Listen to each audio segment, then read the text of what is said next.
The following is a special presentation on TNN, the Nashville Network.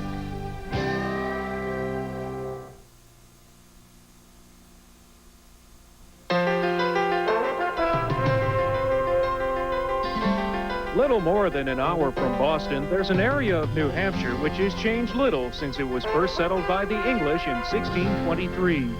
Over the centuries, tourism has taken hold as city dwellers from all over New England visit the Lakes Area mountain region in the southern part of the Granite State. The foliage began heralding winter's approach in the last few weeks, bringing out what the locals like to describe as leaf peepers, who have come to watch the changing of the seasons. But leaves aren't what have brought people together from all over the Northeast this second Sunday of October. The attraction is racing, NASCAR Grand National style, live on TNN.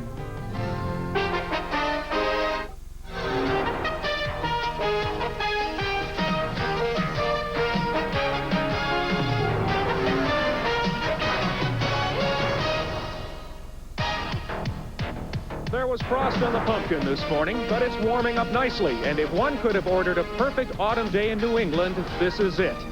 Good afternoon, everyone. I'm Mark Allen. Thanks for joining us for TNN's live Grand National coverage at one of the most beautiful venues in the series. The New Hampshire International Speedway has only been open a year and a half, and it's the newest super speedway in the U.S. in 20 years, and everyone who has been here has raved about it. Now, NHIS can best be described as a bigger version of Martinsville, Virginia. It's 1 mile in length. It has long straightaways and shallow, tight turns. Now, I mentioned Martinsville for a very good reason. Harry Gant, you recall, a few weeks ago won the Winston Cup race there, and he's here today going for 4 straight Grand National wins, attempting to tie a record that has stood since 1983. Handsome Harry is trackside with our Bill Hennessy.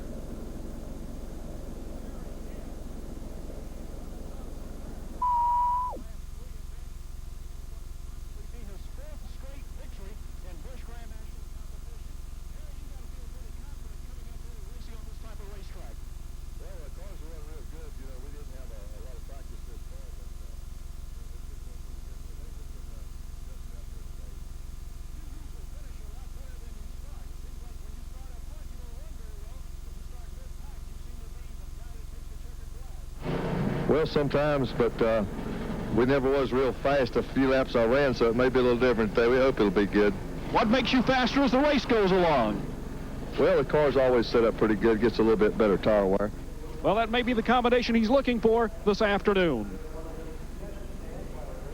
The point battle for the 1991 championship is one of the closest ever coming into New Hampshire. This is one of just 3 races to go. Kenny Wallace leads Bobby Labonte by just 33 points. Now, for Wallace, he had a 10th at Daytona to start the year and then went on a real tear, finishing no worse than 3rd and picking up a victory down in Barberville, Florida. He then cooled off just a bit before heating up again during the summer stretch, and right here at New Hampshire, he regained the lead back in July. But he has struggled over the last 4 races as he and Bobby Labonte have swapped the lead back and forth, but he still leads again by 33. Now let's go back down trackside. Bill Hennessy with Kenny Wallace. For Kenny Wallace, he's leading the points race at the present time. We're going for the win, or we're racing for points today. Well, we're kind of in between.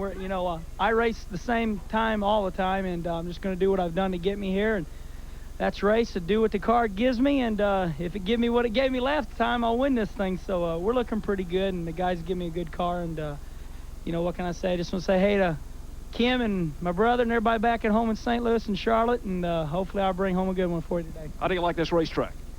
It's been good to me. I've always ran good here. This kind of a comfort zone racetrack for me. I haven't been here and been bad yet, so we'll see today.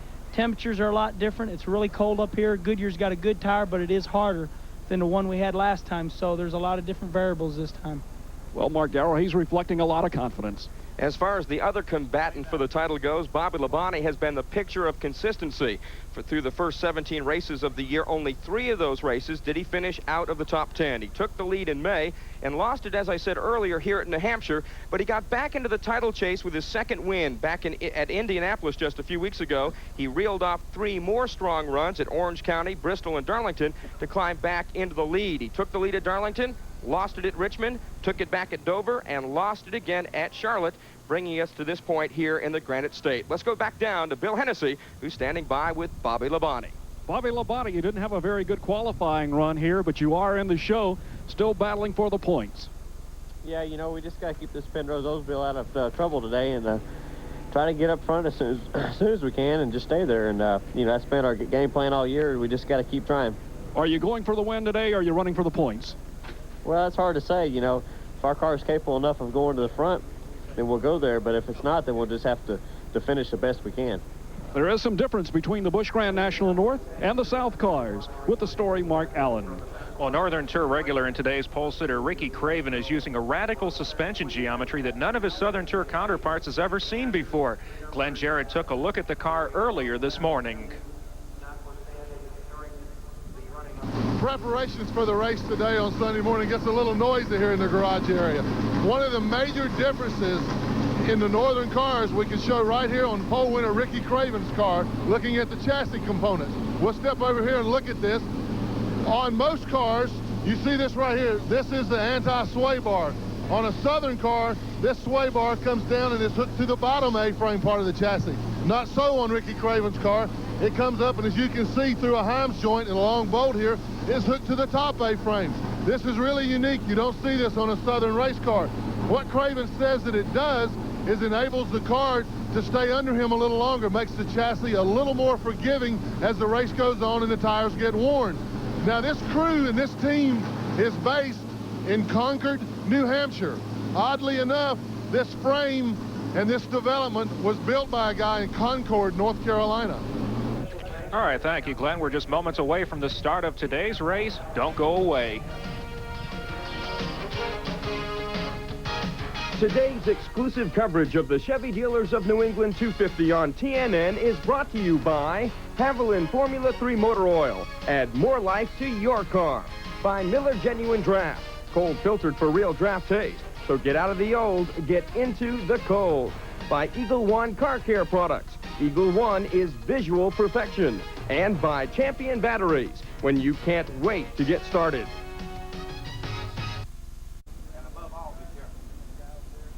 It's the Chevy Dealers of New England 250 here at New Hampshire International Raceway. We're sitting with the pole man right now, Ricky Craven, 121.8 miles per hour. You don't want anybody to get in front of this Chevy this afternoon, do you? Well, you're right. It's time for me to have some fun. It's been a terrific year. Final thank you to Speedy Oil Change and Tune-Up, Chevrolet, Mobil Oil. It'd be great to end the year with a win here in New Hampshire, my hometown, and boy, I sure like the view up here. You're on home turf. Can you win? I can win. You're going to have to use that front machine gun switch a little earlier? Ernie, but I hope not. There we go. Ricky Craven sits on the pole, back upstairs to Mark Allen. Well, he's gunning for his 10th victory of the season. The engines have been fired on pit road. The points lead changed hands again in Charlotte last week. Here's our Haviland Racing update.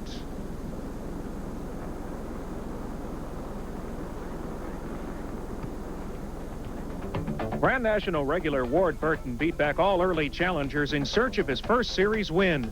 The expected threat by Dale Earnhardt was erased, not by damage suffered after colliding with the spinning 29 of Phil Parsons, but by NASCAR, which threw him out of the race for allegedly triggering the incident. Points leader Bobby Labonte was a victim in the same lap 22 crash and did little more than ride around the rest of the day. Number 2 points man Kenny Wallace jumped on Labonte's misfortune by running in the top 10. After a mandatory 5-minute mid-race break, Burton was still the dominant car. Shauna Robinson's crash with 75 laps to go left her shaken but not seriously hurt. Burton's crew decided to leave their driver in the lead rather than pit like the rest of the front runners, and it cost them.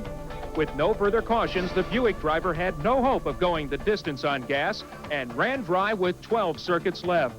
That put Harry Gant in front when it mattered as the Skoll driver won his 3rd straight Grand National race.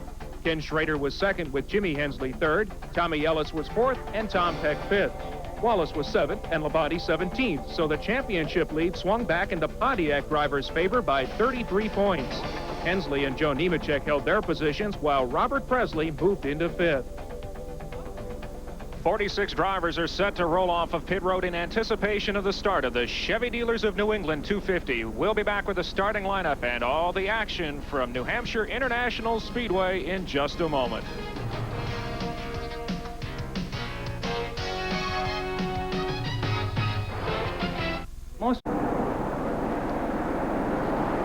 Virtually everyone in the field is rolling off of pit road as we get set for 264 miles of racing. This track is just a little bit over a mile in length. Let's take a look at today's starting grid for the Chevy Dealers of New England 250. Ricky Craven on the pole for the 6th time this season. Winston Cup visitor Ernie Irvin outside on the front row.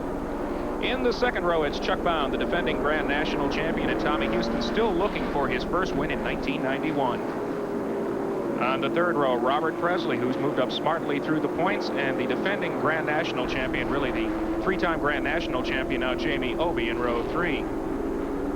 In the fourth row, Joey Karofis in one of the V8 powered cars. He'll go to the back of the field for the start. We'll explain more on that in a moment. And Ward Burton. Row number 5, Davey Allison in his Avalon entry, and Jimmy Hensley sporting a different number today. More on that in a moment. In row number 6, Jimmy Spencer on the inside, Butch Miller to the outside. Row 7, the 13th spot for New Hampshire's own Dave Dion. Beside him, Maine's Kelly Moore. In row number 8, in the 15th starting spot, Tracy Leslie. And beside him, Glenn Sullivan, who we understand already has a clutch problem with his car. And we'll document that a little bit more later. 17th spot, Harry Gant, looking for his 4th straight Grand National Series victory. Beside him, the point leader, Kenny Wallace. And in row number 10, Tony Hirschman, the top rookie on the NASCAR North Tour. Beside him, Billy Clark. In row number 11, it will be Todd Bodine and Grand National North driver Dale Shaw. In the 12th row, Joe Bessie, a winner of the very first New Hampshire race this year, and rookie contender David Green. In row 13, it's Kenny Schrader and Jeff Barry. In row number 14, Jeff Burton, a winner at South Boston this year, and Ron Lamell Jr. The 15th row to Mike McLaughlin and Bobby Dodder. In row number 16, Bobby Labonte, minus 33 points coming into this race in the battle for the championship. Beside him, Northern driver Mike Rowe. Inside of row number 17, Jeff Gordon to the inside, Jamie Tomeno of New Jersey on the outside. Row 18, Pennsylvania's Tom Peck, and Massachusetts driver Ken Bouchard. In row 19, currently 4th in the point standings, Joe Nemechek. Beside him, Dean Ferry. And in row number 20, Bob Brunel. Beside him, a former New Hampshire winner, the veteran from Richmond, Virginia, Tommy Ellis. And in row 21, provisional starters now, Steve Grissom and Dick McCabe. In the 22nd row, Dave Resendiz and Stub Fadden. And the 23rd row to Troy Beebe and Peter Daniels.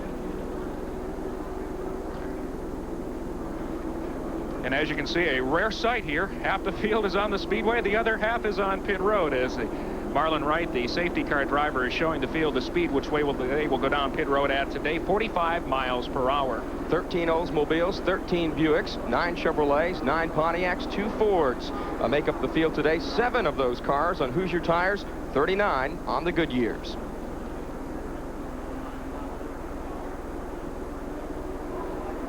And in looking at track conditions here at New Hampshire International Raceway, a little bit over 1 mile in length, actually 1.058. The straightaways, 1,500 feet. Front straight and back straight. You can see the turns, 12-degree banking. The straightaways themselves are absolutely flat. We get word from NASCAR that they will come down pit road one more time. As you saw there, a car dropping to the rear field. Joey Karofis, more on that in a second. Absolutely ideal fall day, 50 degrees, the humidity 49%, the wind just slight out of the west at 10 miles per hour. And as you can see, a lot of sunshine blanketing the New Hampshire International Speedway as the cars come down pit road for a second time. This time the pole sitter Ricky Craven is the one who says, look, I went down here the last time, I'm not going this time. The rest of the field went down pit road for that second pace lap. You see Craven to the right hand of the screen. That's the pole sitter. He decided not to make the trip. Well, it looks like it, Mark. I'm as confused as the guys are right now. The northern guys aren't used to having to do this because they don't run on that many super speedways, and so therefore they're not used to this. And Craven did it last time. He figured, I'm not going to do it again. I know how fast it's supposed to be. One of the features that they're having today, different from the last time we visited this racetrack in July, is that the Corvette pace car has a flag on the back similar to what you would see on a bike going down the road, so people can see it from a far distance. Because the pace car was so low, the drivers had difficulty seeing the car from pit road because the wall's 4 feet high. The Corvette's even lower than that, so they couldn't see the pace car to judge their speed on pit road. So a little bit of a change this time around to help the drivers. You see that flag there just bobbing up and down behind the Corvette pace car. Now the field will be forming up just a little different than they qualified based on a problem that Joey Carafas had this morning. Yeah, Mark, Joey missed the driver's meeting this morning. He had an engine problem, and he himself was helping to work on the car. Didn't realize the driver's meeting was going on. It is a NASCAR rule. If you miss the driver's meeting, you got to go to the rear of the field. It kind of adds insult to injury, but that's the rule, and NASCAR is standing by it, so Carafas had to drop to the rear. So Joey Carafas, who had qualified 7th from Randolph, Massachusetts in a Pontiac, moves back to the rear of the field as we get the signal 1 to go here in New Hampshire for 250 laps of Grand National action. Another note about Carafas, he's driving one of only 2 V8 powered cars in the race. Carafas in a V8 Chevrolet, and also Dave Dion, car number 29, is driving a V8 Ford, so we'll keep an eye on them, see how those V8s do. They are, of course, under a weight penalty, so these cars are usually pretty quick in qualifying, but that extra weight usually kills them during the race. Well, it does, Mark, particularly a place like this where you got long straightaways, relatively flat turns. You saw that 12-degree banking. When you're going down this straightaway about 160, 170 miles an hour, you get to that turn, it looks like it's 0 degrees banking. It looks flat. So what that does is put extra pressure on the brake system because you're carrying more weight. It tends to wear the brakes out a little quicker and gets them hotter, so it's a little tougher later on in the race. The defending race champion, Rick Mast, is not here. He's running exclusively Winston Cup, so we will have a new winner today after we complete 264 miles of action at New Hampshire International Speedway. The pace car is off the track. The field is formed nicely, and we are set to go. The green is out, and we are underway in New Hampshire. And there is a problem on Ricky Craven's car. He does not come up to speed anywhere near what he expected to, and Ernie Irvin jumps out to the point early with Tommy Houston right behind him. Looked almost like Craven had the car in the wrong gear or something. He really didn't take off at the moment. First moment I thought that Irvin had jumped the field, but it doesn't look that way. Ernie Irvin, the Modesto, California driver, making a rare Grand National start in that Mack Tools Chevrolet, jumps out to a good sizable advantage as we complete the first of 250 laps. Second, Tommy Houston. Third is Craven. Fourth, Chuck Bound. Fifth, Robert Presley. Behind him, Davey Allison.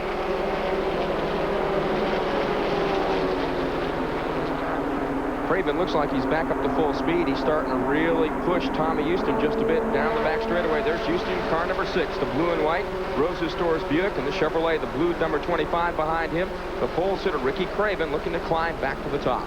Yeah, whatever problem Craven had at the start is certainly not with him right now. He's really giving Houston all he can handle. In fact, he pulls below him coming down the front. And isn't that a splendid shot from our speed camera right on the wall of the front straight? One of the most beautiful settings in all of motorsports. Now back in the pack, there is Harry Gant. He's the man going after 4 victories today in the green number 7. Right behind him is the red 72 of Tracy Leslie, a Rookie of the Year contender, his best finish of 1992, the second at Indianapolis. Harry Gant doesn't usually do a whole lot in the beginning of the race, but slowly, about the halfway mark, he starts to make his move. And a lot of times, Glenn Jarrett, you don't really see him coming until, guess what, he's already there. He's sneaky quick as well as he's sneaky old. Nobody believes this guy's 51 years old. But as Harry said at the top of the show, they don't worry too much about the car right at the first. They use the first half of the race to sort the car out. He's just feeling it out right now. He didn't get a lot of practice because of an appearance he had to make yesterday elsewhere. So they're using this right now, the first half of the race, as their practice session. Ernie Irvin continues to lead up front, but you can see Ricky Craven is beginning to reel him in back there in second. Further back in third is the blue and white number 6 of Tommy Houston.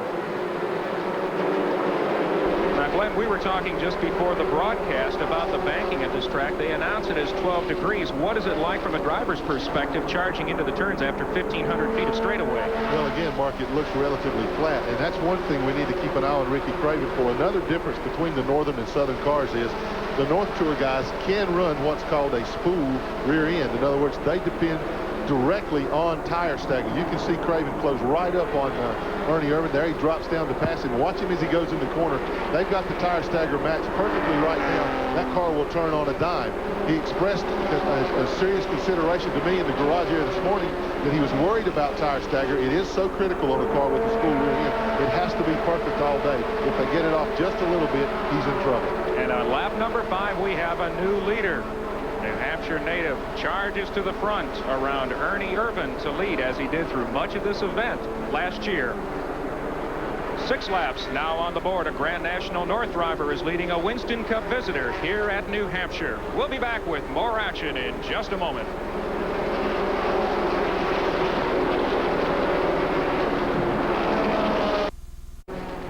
Welcome back to TNN's live coverage of the Chevy Dealers of New England 250. New England driver Ricky Craven's out front, but Winston Cup star Ernie Irvan, also in a Chevrolet, is really starting to turn up the heat. They're battling for the #1 spot. Currently third, Chuck Bound taking over that spot just a few laps ago from Tommy Houston. There again is Ernie Irvan pulling up to Ricky Craven as they make their exit to turn 4, heading back onto the front straightaway, completing the 12th lap of the Chevy Dealers of New England 250. Well, you know, I'm sure this is a sight that Ricky Craven would like to see next week. Next week, he's going to make his first Winston Cup appearance, and I'm sure he'd like to be racing a guy like Ernie Irvan for first place next week at Rockingham. And he slides up the racetrack in a side-by-side battle for the lead as Irvan is making his move now on lap number 12. And he gets the spot. No question about it. Problem up there in turn 1 for Craven. Yeah, it looks like the car got out from under him just a little bit. And that radical chassis that he's got under was supposed to prevent the car from doing that. Looks like he slipped just a little getting in the corner. It looks like the red car, the Pontiac of Chuck Bound, is going to join the fray for the battle for the #1 spot. You see him closing in there in the red and white car number 63. Bound nearly won this race back in July, was penalized a full lap, made it up under green, and came back to finish second to Kenny Wallace. Those two cars had dusted the entire field. And one thing about Ernie Irvan's run right now, this is the best a Winston Cup driver has run here all year. They pretty much got their heads handed to them on a platter by the BGN regulars back in July. And the BGN North regular is giving it to Irvan all over again, and he repasses and takes the lead into 1 with Bound right behind it. Let's keep an eye on Chuck Bound, because several laps ago he wasn't even in the same picture. And now he's right there sitting in a strong third as now Craven begins to pull away. Here's action a little bit further back in the pack. We're watching the battle for the Grand National points lead. Now that's Bobby Labonte in the red number 44 on the high side, the 22 of Jeff Berry, a Grand National North regular. At last count, we had Bobby Labonte sitting back in the 22nd position, so he's made a nice move up through the field from a 31st starting spot. He certainly has, and as you well know, Glenn, he has to tiptoe through there. This race has to be a full 250-lap race for Bobby Labonte. He's going to have to give up at least the first half of the race to get the track position, maybe put himself in position to win later on. Well, I think you're right, Mark. Of course, Bobby's the type driver that if the car's under him, he'll go to the front as quickly as it'll take him there. But he's not going to take any unnecessary chances. He has to finish this race. Bobby Labonte is currently running about 22nd on the racetrack. Chuck Bound has just taken over the second spot, but Ricky Craven continues to lead, and we'll have more from the New Hampshire International Speedway when we come right back.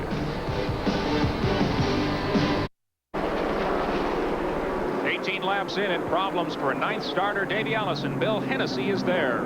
He's blowing a little oil out from beneath the valve cover. He brought the car in and cut the engine off momentarily. Now he's refired the car. It's behind a wall. Obviously, they're going to try to fix it. Red Farmer with his head under the hood. We'll give you an update in just a moment. And problems for Dave Resendiz down the backstretch. The Assonet, Massachusetts driver is off the pace and is also showing smoke, so there could be problems on that Oldsmobile. Glenn, he showed a lot of smoke, then no smoke. Bad sign. That's always a bad sign. When you see a lot and then none, that means it's done its damage. And I've got an idea that either Resendez has shut the car off or he's going to have to pull it in behind the wall. Davey Allison has come back onto the racetrack. You see Chuck Bound now closing in on Ricky Craven. Craven has won 9 of 20 starts this year. When you're batting nearly 500, that's major league stuff no matter what sport you're in. Well, absolutely. To dominate a division the way he has done, particularly one as competitive as Busch Grand National North, is a real testament to how good Ricky Craven is. I think we're going to see a lot out of this guy in the future. He's a really talented race driver. I asked him early on today, I said, Ricky, how long have you been doing this? He said, a little better than 10 years. I said, well, how old are you? He said, 25. So he's got his experience early, and he's going to be a force to be reckoned with. To give you a sense of how dominant Ricky Craven has been, yes, we've mentioned the 9 victories. He has tied in one season with 9 wins. The career leader up to this year, who was Kelly Moore, who had 9 in the 5 previous years of the Grand National Series. He's doubled the earnings of anybody else. Now, a good deal of that came in the Oxford Plains race, where he took home more than $60,000. His total winnings, 160. The second most money won on the series this year, $55,000 by Dick McCabe. And just to give you an idea how 9 wins stacks up against other seasons, no time in the NASCAR North history that began about 5 years ago did any driver win more than 3 races in a single season. And a report on Davey Allison, who's in a power steering pump, which they are working to fix him. As you know, of course, because we told you a moment ago, he is back out on the Speedway, but he is no longer on the lead lap, and that's a tough break because he ran here very well last October in the first running of the 250. Well, Allison has had a tough year all year long in his Busch, and as we're talking, he starts back down pit road again, so obviously that problem is going to nag him for a while. He's going to have to spend some time in the pits. Been a very frustrating year for him on Busch Grand National. See up the top of your screen in the right-hand corner, Tommy Houston, the yellow, rather blue and white car being passed by Robert Presley. Houston started this race, you know, in the 4th position, and Glenn, he's sort of slid back. He's got some problems early on. Well, he has, Mark. It looks like that they may have missed the chassis setup just a little bit. Most of the cars are going by him in the turns. Of course, his car, like all cars, is handling down the straight. You're taking a look at Davey Allison there. Crew member trying to get a piece to try to repair that power steering pump problem that they've got, but Houston definitely backpedaling through the field. What if they just cut the power steering belt for Davey Allison? That would be a load the rest of the day here. On a flat racetrack like this, barreling into these turns with the speeds they do, it's awfully tough on them to drive without power steering. Ricky Craven continues to set the pace up front, except for a brief stint in the lead by Ernie Irvin, who is sitting back there in the 3rd position. This driver has been up front throughout, and he would really like to give the Grand National North drivers and the Winston Cup visitors a comeuppance, because he thinks he has a lot to prove in his budding racing career, and he makes no bones that he would like to do Grand National North South and certainly Winston Cup. And of course, he has the Dick Moroso ride for next weekend in Rockingham. Dale Shaw's crew going to work on the right side of that Pontiac. He's on pit road. This is an unscheduled pit stop on lap 25. Shaw out of North, or rather Center Conway, New Hampshire, 27 years old. He's down and away. When you pit that early in this race, you just about give away any chance to win. Shaw, one of the top runners on the NASCAR North Circuit, has gone by the boards as it looks like Bound has made up a little bit more room, the distance separating him between the top car of Ricky Craven, but it seems like every time he closes in, Craven goes to the whip just a little bit. There's Jeff Burton now going to the inside of Ken Schrader. 2 Chevrolets battling it out in turn 1, and Burton almost gets up into Schrader. They're still just about side by side. Well, you see Burton down on the inside there in the red 99. Of course, that's Schrader in the black and white 15. Jeff Burton grew up, cut his teeth on these kind of racetracks. Flat asphalt ovals, but his teeth cutting was not done on one of this length, but he's doing a real good job handling Ken Schrader right now. He's got Schrader on the outside. That's where he wants him. And right behind him is the white 87 of Joe Nemechek, and immediately behind that, Bobby Labonte. The action back in the pack is furious as Ricky Craven continues to set the pace. 27 laps in to the Chevy Dealers of New England 250. We'll be right back.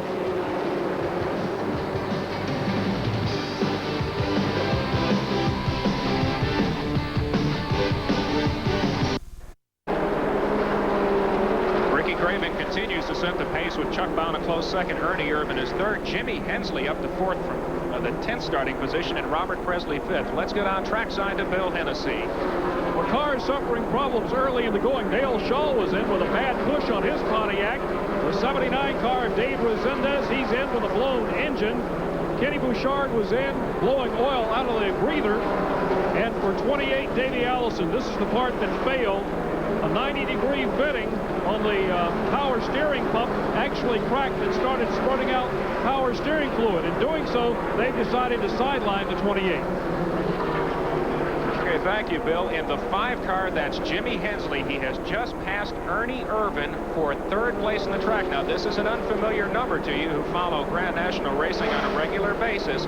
Ricky Craven runs the number 25, and based on the rules of these combination events, whoever qualifies higher gets to keep his car number.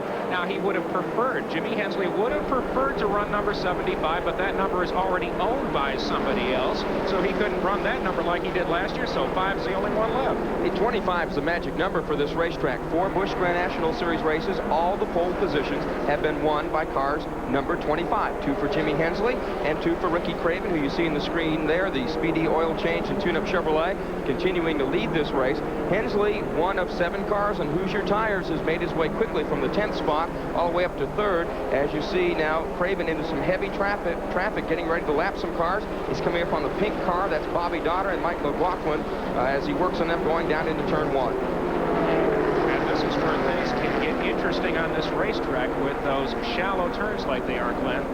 Well, that's right, Mark. The groove is down low on the racetrack. When you run through the turns here, you want to be low as possible on the racetrack. But when you're working traffic, you have to move up to that upper groove. Slows you up a bit. It gives those guys behind you a chance to close a little ground on you. And that's exactly what Jimmy Hensley is doing. He has now pulled up. You can see on the rear bumper. Well, you're still looking at Ricky Craven there, but Hensley is on the mark. Definitely the fastest car in the field. You're watching Craven work traffic going into turn 1, about to put a lap on leading rookie contender Jeff Jordan. This race very similar. I was here for a NASCAR North standalone event a few weeks ago. Ricky Craven blew the field away. He took off early, ran out and hid. Nobody ever saw him again, and this is looking strangely familiar, and I didn't think that would happen with the full contingent of the Southern drivers and Winston Cup drivers here as well. And now he's closing in on the red 12 of Tommy Ellis and the 29 of Dave Dion, and a close call for the leader just a moment ago. Now on the bottom side, the 12 is Tommy Ellis. Strange occurrence for him in Friday. He was in the garage. A car ran over his left foot. Now, he thinks the foot is broken, but he would not go see a doctor because he says, I got to work on my race car. He did not take his shoe off last night because he was afraid it would swell up too much to get it back in. Now, problem is, Glenn, that he brakes with his left foot.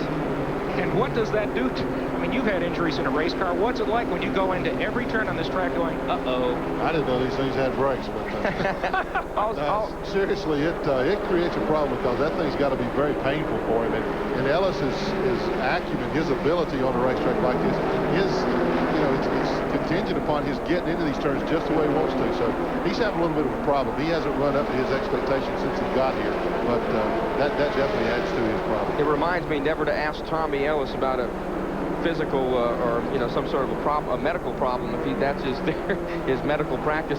Tommy is just been lapped, and we see now that Chuck Bound has been passed by Jimmy Hensley. There you see coming out of turn 4, that's Jimmy Spencer in car number 45, lapping one of the slower cars. Spencer out of Berwick, Pennsylvania. Behind him, another one of the Hoosier shod cars, Butch Miller in car number 75.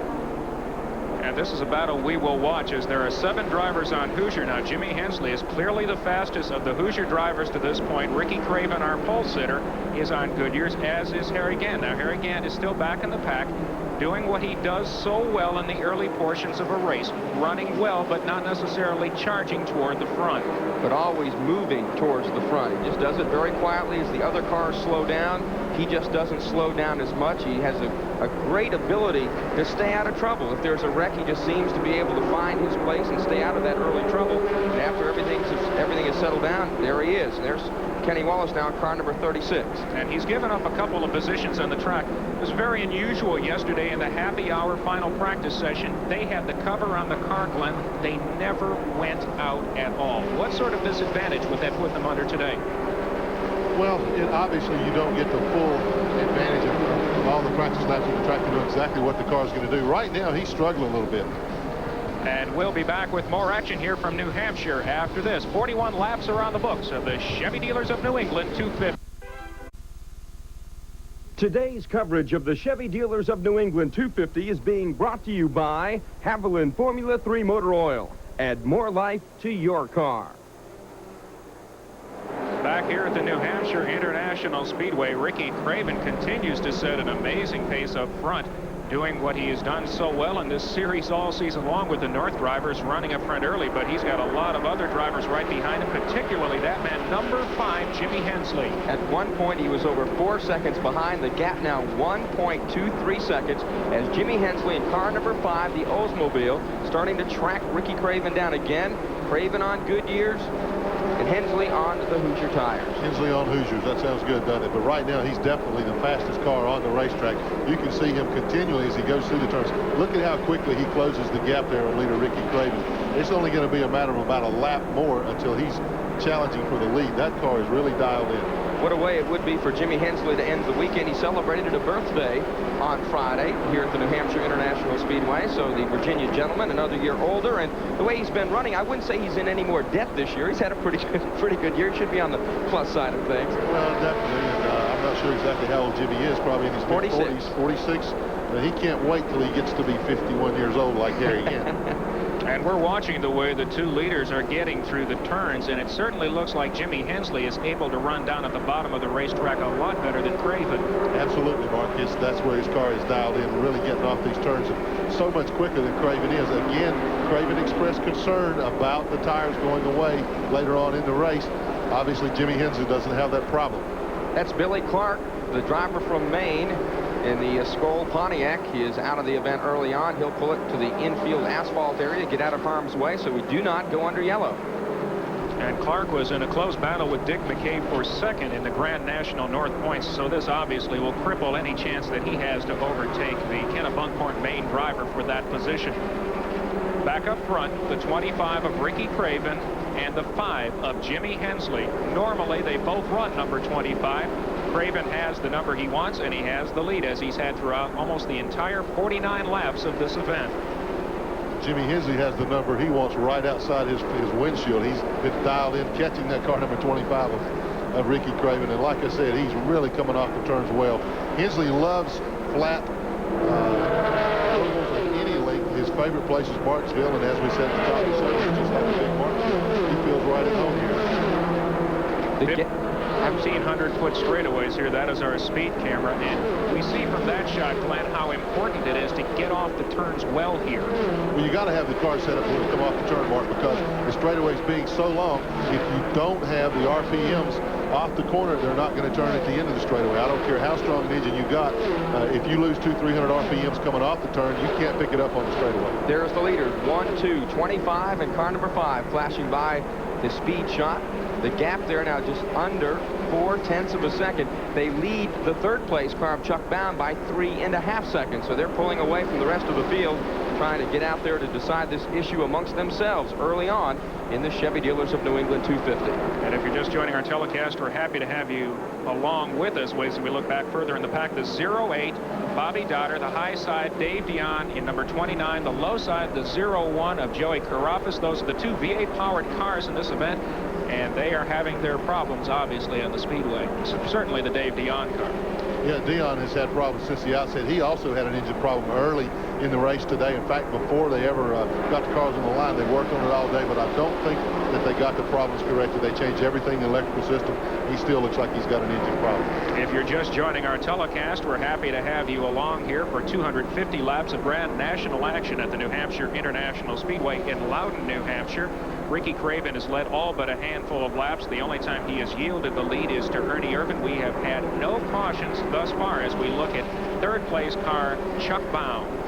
Bound just behind him, the yellow number 10, that's Ernie Irvin. Irvin started outside pole, took the lead at the drop of the green flag. Craven took it back, and he sort of settled in that fourth spot. And he and Chuck Bound about 3.5 seconds behind the lead automobile of Ricky Craven. Bound currently 6th in the points, and what a difference a year makes. He came into this race last year with a 200-plus point lead on the way to his first Grand National Series title for Hensley Racing.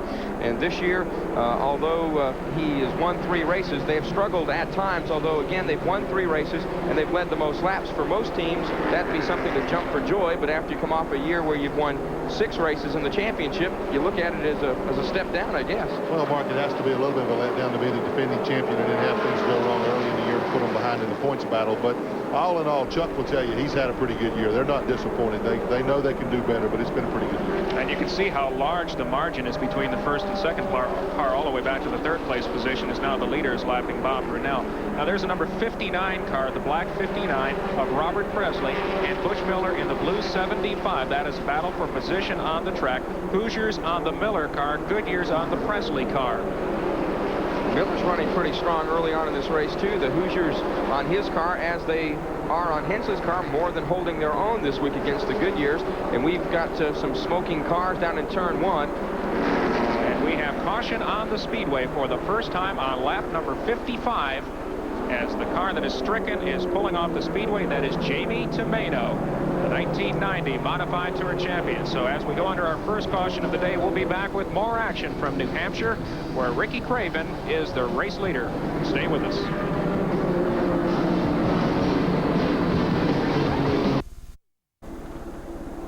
Pit road is a busy place as we're under caution for the first time today in the New England Chevy Dealers of New England 250 here in Loudon, New Hampshire. The leaders have come on and off pit road. The cars you see now are ones that were lapped. Chuck Bound's crew, led by Jeff Hensley, had the best stop. They came in third. They come out first. Just a great stop for them, as we see that Ricky Craven will line up second on the restart. And then it will be Jimmy Hensley and Robert Presley. There's Kenny Wallace, still running strong. As we mentioned, he came into the race as the points leader, and he is still ahead of Bobby Labonte in this race early on in this event. And the Grand National Championship chase over the last 4 races has been a lot like Christmas. You take the lead. No, you take the lead. No, I want to give you the lead. No, I'll give you the lead. It's gone back and forth every single race for the last 4 events. It's also reminded me of a good old-fashioned slap fight. One guy hits the guy, whack. The other guy, okay, my turn, whack. That sounds more like Christmas at my house when I was growing up. We weren't giving anything away. We were fighting for it. Well, Bobby Labonte, in all fairness to him, and last week at Charlotte, he was an unwitting victim of an incident, not of his making it all, and still came back to finish 19th. The car, was after the race, they essentially threw it away, but they did a good job of getting him back out there in a very early incident. Came back to finish 19th. Yes, did lose the late lead in the points, but could have come out so much worse if they hadn't been able to get that car back on the track. Just get word that Jamie Tomeno, who brought out the yellow flag when his car went up in smoke in turns 1 and 2, is officially out of this event. As you see the car slowly behind the Corvette pace car, circulating around this track that's slightly longer than 1 mile in length. Chuck Bound, the leader now, as his team took the lead for him on pit road, and well, that's always a confidence booster for a race driver. And there's Ken Schrader with big problems underneath that Exxon Chevrolet, as his crew, a lot of smoke there. It looks like they were putting out a little bit of a fire, and sometimes the brakes get hot. That may be part of what they were trying to do there. But Ken Schrader, who was running pretty strong early on, a little bit of a problem. Well, it is. It's kind of surprising to see no more excitement in the pit area. They just calmly put out the fire, whatever it was, said, okay, Ken, going back out on the racetrack. If I were a driver sitting in that car and it was burning, I'd want to know what it is. Well, here's the top 10 we have now, as everyone's basically sorted themselves out from the pit stop. Chuck Bound is the leader with... and we'll look just right down on the speedway there, as of course Ricky Craven sits in the 2nd position. Third is the 5 car of Jimmy Hensley. Then it's Robert Presley, Ernie Irvin. And looking at the 2nd 5, we see the Jimmy Spencer machine, followed by Jamie Obey, Ward Burton, who had such a sensational run last week, Kelly Moore, and Tommy Houston. There's the back of Jeff Hensley, his father there to the left of him. They are the lead gang on the Nescafe Classic Pontiac for Chuck Bound, the reigning series champion. They're talking things over now. It looked like they had made some sort of adjustment during the pit stop. There you see Chuck Bound, the 37-year-old native of Portland, Oregon. He comes into this race having led the most laps on the circuit this year, 850. Second in that category is Kenny Wallace at 713, as Ken Schrader back in. And this time his crew a little more animated. They're going to climb into the car this time as opposed to just put out the fire and step it back. I imagine Ken was probably a little more animated too. Finding out, what the heck's burning under there, guys? Get somebody in there. Let's see what this is. Yeah, before my feet start melting, you know, let's check this thing out. That's probably the warmest some of those crew members have been for a while, too, because it was only 50 degrees at the start of today's race. They get in under there, and it's definitely hot. Well, they ain't seen heat yet unless they send Ken Schrader back out there with a burning race car. He'll light a fire under them then. Well, Ken is pulling back out after that pit stop, but he will lose a lap because the safety car is well past him already. 1 lap down for Ken Schrader. A tough break for that Exxon Super Bowl Chevrolet driver. You see the cars now starting to tighten up into 2 rows behind the pace cars. Ken Schrader got out just ahead of the pace car. That means we got 1 lap to go. Chuck Bound, the leader. And this is his first time at the front of the pack all day long. And they took the lead under yellow. And as I was mentioning before, when your crew gives you the lead on a pit stop, you jump 2 spots, that's got to give you a big boost. It's a tremendous advantage, Mark, obviously, to have a crew that can get you in, get you out ahead of the rest of the guys. You've been racing on the racetrack. You might not have been able to pass them on the racetrack. You pass them in the pits. They do your work for them. You cannot say enough about a good pit crew like that. You know, I talked to Chuck Bound about this place. I said, Chuck, you've had some good luck and bad luck here, a couple of good finishes. You really seem to like this place, don't you? He said, well, yeah. He said, but you know what? I said, I like all these places. I love all these racetracks we go to. Wish we had more. There's a stopwatch there. Of course, that is the ultimate truth in racing. You can say the car's running good, it's doing this, it's doing that.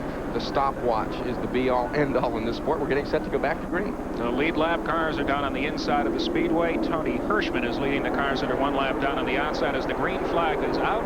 And Chuck Bound gets an excellent jump to lead the field back into turn 1 as we return to green on lap number 63. And look at that land office rush into turn 1. Craven once again seems to have a little bit of trouble getting back up to speed on the restart. Bound moved way ahead of him. Jimmy Hensley looks like he's getting ready to put a move. You see the car diving to the inside, going into turn 3. There it is, car 5. That's Jimmy Hensley going to the inside of Ricky Craven, and just in front of them, the lapped automobile, car 51 for Mike McLaughlin out of Waterloo, New York. They're side by side. That's a battle for second. Well, Craven chose to follow 51 McLaughlin through that turn, and he's a little slower than Hensley liked. He ducked down to the inside, coming off 2, put a move on him. But once they got up to full speed, Craven was able to pull away from Hensley again. Be interesting to see now that Ricky Craven has made a pit stop, whether that concern he expressed about once they change tires and keeping the stagger correct is going to come into play here. Looks like right now they got a good matched set of tires. He told us before the race, when you and I were talking to him, that the most important man on his team today is the tire man. Absolutely. And there's a guy that's under a lot of pressure keeping that number 25 car up front. And we get a report just moments ago as we look at Jimmy Hensley that the powder that we saw on pit road with the 15 car of Ken Schrader was a fire extinguisher. They were trying to cool down his clutch. That's the first time I've heard of that, Glenn. Well, this clutch, yeah, the clutch disc gets extremely hot. It is unusual to try to cool it down with the fire extinguisher, but evidently it worked. They got him back out, and he's moving up through the pack in the rear of the field. Speaking of moving up, Ricky Craven has just chewed up the daylight between his car and Chuck Bound. I mean, he's already there again. Well, we saw before the caution had come out that the 25 of Ricky Craven and the 5 of Jimmy Hensley had really pulled a good distance away from the then third place car of Chuck Bound. So we'll see if the stagger adjustment that they made during that last pit stop is going to start to kick in as the tires begin to heat up. But that is a good battle. 63 Chuck Bound, 25 Ricky Craven. Back in the 5 car, Jimmy Hensley is 3rd. 4th is Robert Presley. And 5th, and no real battle on the Speedway now as everybody is sorting itself out, is Ernie Irvin. But here goes a side-by-side. It's a battle for 2nd with Hensley, the preferred line, heading to 1.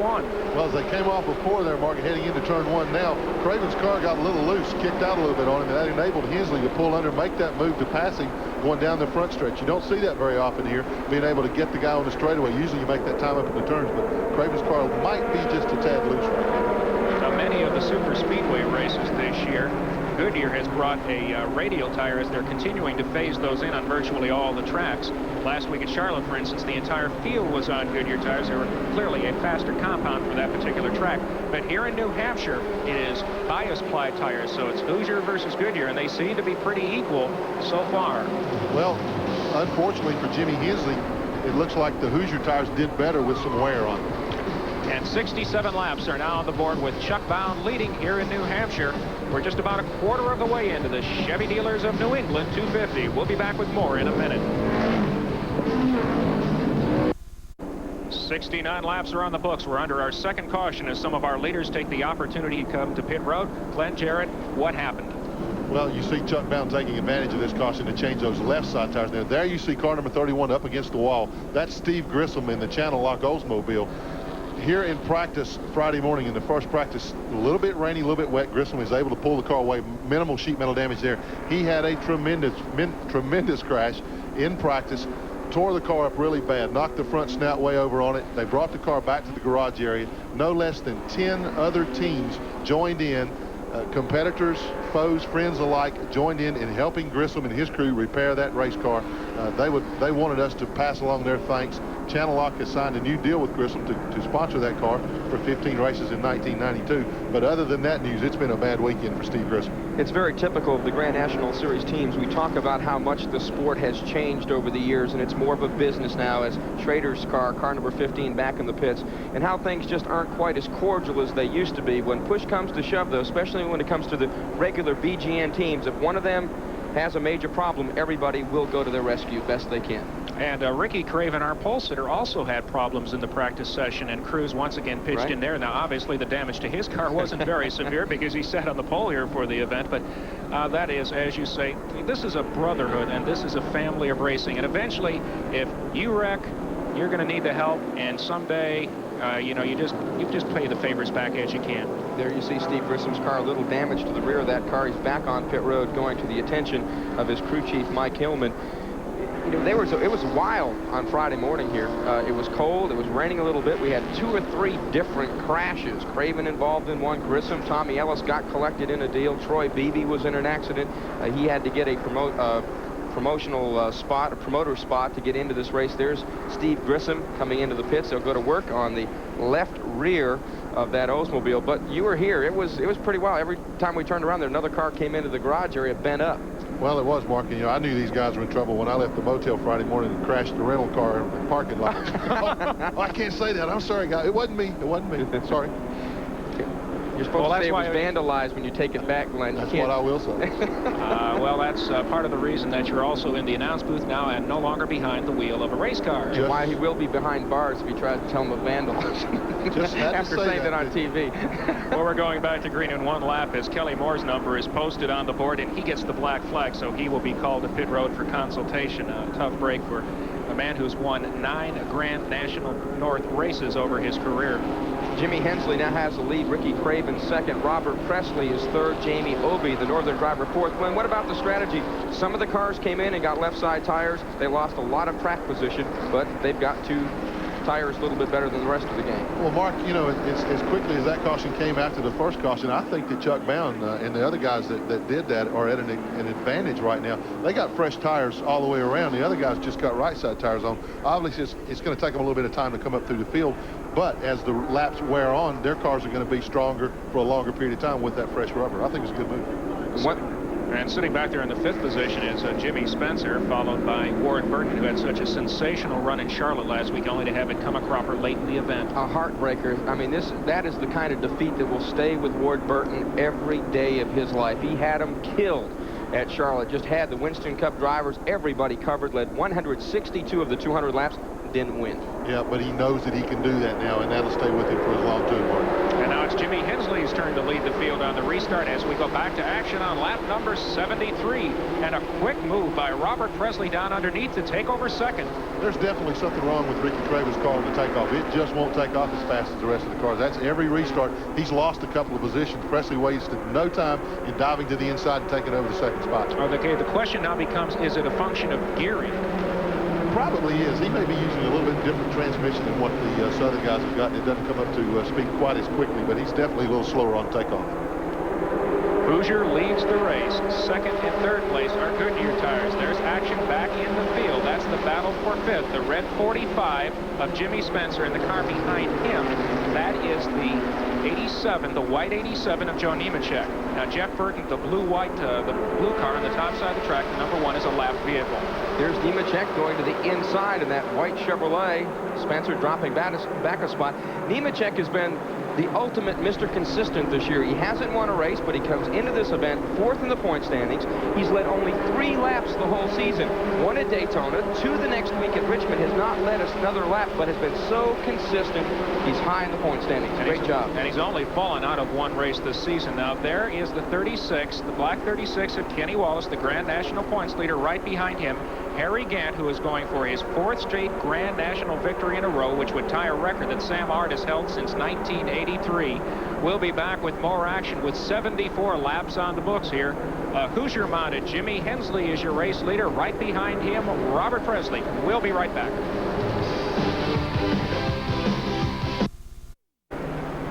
Back live to the Chevy dealers of New England 250 in Loudon, New Hampshire. Jimmy Hensley setting the pace, followed by Ricky Craven, Robert Presley, Jamie Obey, and Joe Nemechek.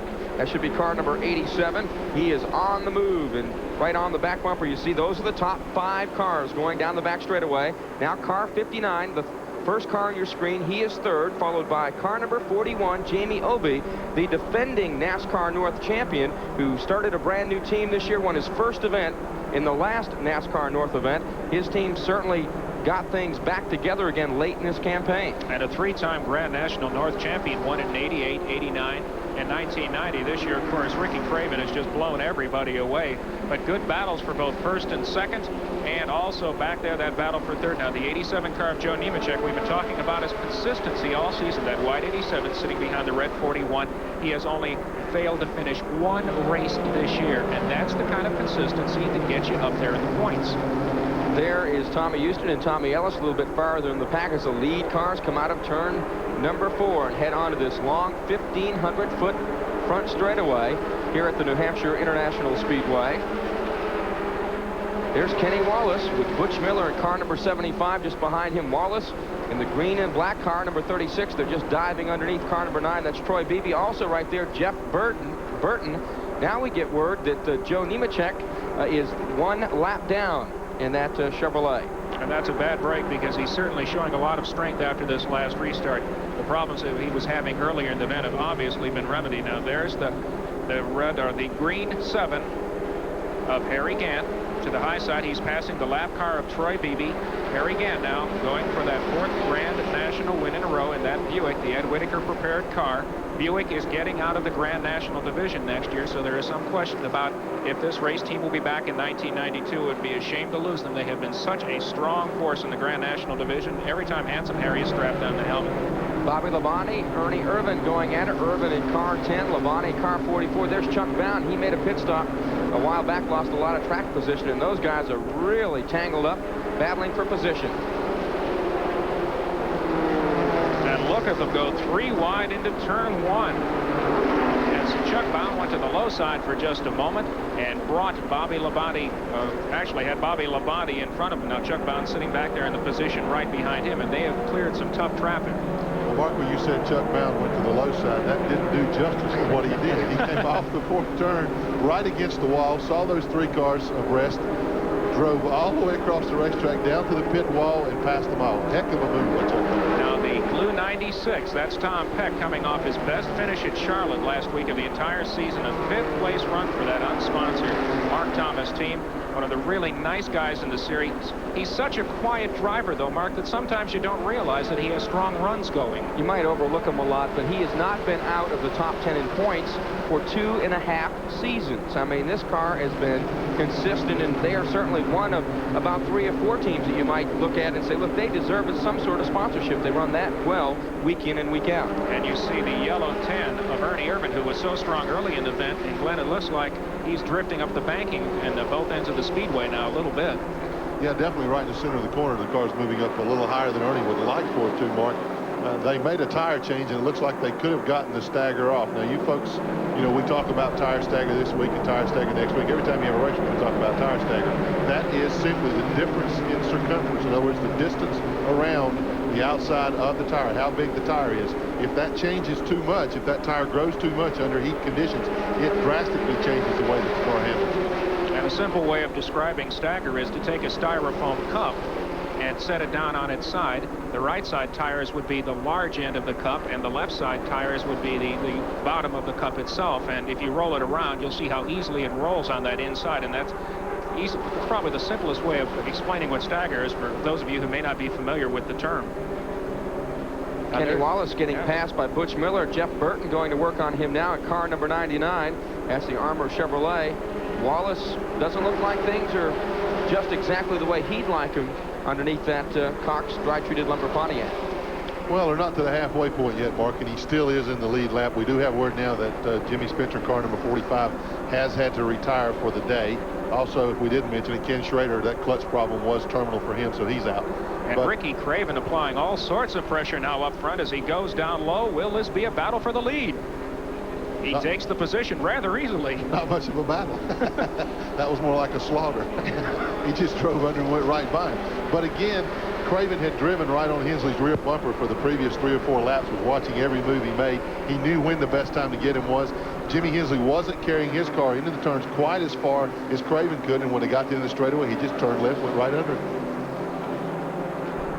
And with 88 laps in the books of the Chevy Dealers of New England 250, the leader now, Ricky Craven, once again, the pole sitter going after his 10th win of the year. Stay with us.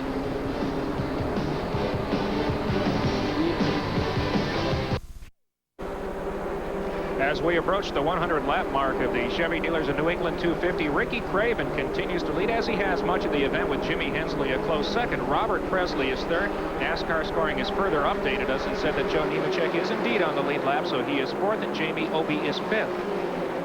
Kelly Moore, a great run for him back in sixth. Then it's Tommy Houston, Ward Burton, Bobby Labonte, and Chuck Bound. And in the Grand National battle, Kenny Wallace is 13th, Mark.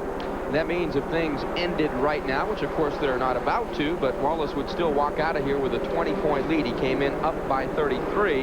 So Kenny Wallace's main objective, he has got to finish today, hopefully somewhere in the top 10, and walk away with some sort of lead heading into the final 2 races at Rockingham and Martinsville. Getting his first victory ever back in our TNN telecast from Volusia County Speedway in Barberville, Florida. An excited young man that day, then promptly backed it up with a win here back in July. And that was part of the reason they said that they did not come out and practice yesterday afternoon. They said, hey, we know what this racetrack is going to do. There is Harry Gant, car number 7, the green and white Buick, just went underneath car number 99. Jeff Burton, that means Gant has moved up into the 14th starting position. Gant is the car, as you say, Mark, right behind Kenny Wallace on the racetrack and in the standings. And if I were Kenny Wallace, I wouldn't mind keeping my car 1 position ahead of Harry Gant all day long, because in the last 3 races, that means he would win the race at the end of the day. Over that entire month of September, now into October, they talk about, a lot of times race drivers talk about racing the track and that sort of thing. Everybody was saying, look, I'm racing Harry Gant. If I beat Harry Gant, chances are I'm going to win the race. There's Steve Grissom going underneath David Green in car number 8. Green coming into this race, he had problems early on, but coming into this race, he was the top Vortex rookie on the 1991 Grand National Series, and there's been a great crop of rookie drivers. Gordon pressuring him for the Rookie of the Year honors. Well, absolutely, Mark. And I think this year that you've seen an influx of some of the best new talent that we've seen in a number of years on the Grand National circuit, in any circuit for that matter. A lot of great young drivers here with bright futures ahead of them. We talked with Kenny Wallace yesterday, and we said, you know, with the points battle being as close as it is with Bobby Labonte, what is your strategy for today's race? I don't think so. You know, it's been a situation where, like you said, it's showtime right now, and I keep saying to everybody, you know, there's no points to pad, so there's no point racing going on. It winds down to, if Bobby beats me, he takes the point lead. If I beat him, I take the point lead. So I really am just trying to focus on back what I've done to get here. You know, just enter each race, qualify as good as I can, and I consider myself a conservative race car driver anyway. So need a little bit of luck. You know, luck hasn't been beside us here about the last 5 races. We had a good run at Charlotte. That was good. That got us in the point lead again. So, you know, we'll just go ahead and run loud like we did last time and hope everything ends up all right. Now, Clanchard, you talked with both Kenny Wallace and Bobby Labonte. How are they handling the pressure of this title chase? Mark, they're both handling it extremely well given the circumstances. You got to understand, both these guys are only 27 years old. They're young. They haven't had to face anything like this in their young careers so far. They're both handling it very well. There's been a lot of to-do made about how close friends they are as well as competitors, and they are. I was with them both Friday night at a show we did, at a little star catcher thing for TNN, and they're both pretty relaxed. They were joking around with each other and you know, talking about things other than racing, and that's what they have to do. If they dwelled on that subject all the time, it would really get to them. So, you know, they leave the racing to the racetrack once they get away from it, and they do their best to handle the pressure, and I think they're both doing extremely well. And there's Harry Gant once again closing right in, just as he did the last lap. He moves underneath, going through turns 3 and 4, all the way below the white line. A strong battle for 13. I don't think you're going to see Wallace challenge him too much. He's going to let Harry go on and take that position, fall in right behind him, because, again, if being 1 position in front of Harry Gant's a good place, and 1 position behind him's not bad either. And he doesn't have Rusty Wallace in the same capacity as last week. Rusty was all over the place in Charlotte on the radio saying, hey, we know Bobby's had trouble, but slow down. Don't get yourself in trouble out there on the racetrack and squander the points lead. Big brother's watching you. It is no longer 1984. It is 1991. And that is our literary lesson here for today, as we've completed 102 laps of the Chevy Dealers of New England 250. Ricky Craven continues to lead, but Jimmy Hensley is a close second. Back in Loudon, New Hampshire, Ricky Craven, 25 years old, driving well beyond those years as he continues to set a blistering pace here with 106 laps complete of the 250 that will make up today's race. Bobby Labonte sitting back in the 9th position. Kenny Wallace is back in the 14th spot. So the points battle right now is tighter than ever. This is the battle for 3rd on the Speedway. The black 59 of Robert Presley and the 87 of Joe Nemechek right behind him. The black 47 of Kelly Moore. Kelly Moore has done a great job all day long. He's been in the top 10, now climbing into the top 5 and pressuring those guys. There's Presley back to the inside of Joe Nemechek. These 3 guys have been going at it hammer and tong for the 3rd position. And you see the nose of the red car there. He is car number 41, Jamie Obie. He's also racing those guys for position. This is tremendous racing going on the racetrack right now for positions 3 through 6. And we got an idea of what can happen if your car gets just a little bit loose coming off the turns for Robert Presley. Yeah, 4 or 5 guys can go right by you. You saw that happen. When Nemechek went by him, he went by Presley. He kicked out a little bit, takes the position from him. Now Robert's got to work real hard, put the car in a little more strain trying to get that position back. Folks, just a reminder, coming up immediately after our coverage live here on TNN of this Grand National race from Loudon, New Hampshire, be sure to stay with us for one of the most entertaining events that you'll see all season, the NHRA All-Stars and the NASCAR All-Stars trade their helmets for spikes and ball gloves, and the benefit softball game that was conducted at Charlotte is an entertaining show that went right down to the final out. That comes up next here on TNN at approximately 3:30 Eastern. Folks, you want to talk about fast? I'm going to leave this racetrack and get to Charlotte for that softball game. I tell you, you found out just how much the competitors were, these NASCAR drivers and drag races. They really wanted to win. Now, the red number 84, that is Todd Bodine. You're saying, wait a minute, 84? Doesn't he usually drive 34? Well, that's true. But when you have a combination, Grand National had trouble over in turn 2 as there is contact with Troy Beebe. He spins in the Speedway, and there is caution out. And we are watching to see if he gets through clean, which he does. No contact. A scary moment as the driver's side door was shown to the field. Caution on lap number 110, Loudon, New Hampshire. The Chevy dealers of 250. We will be right back.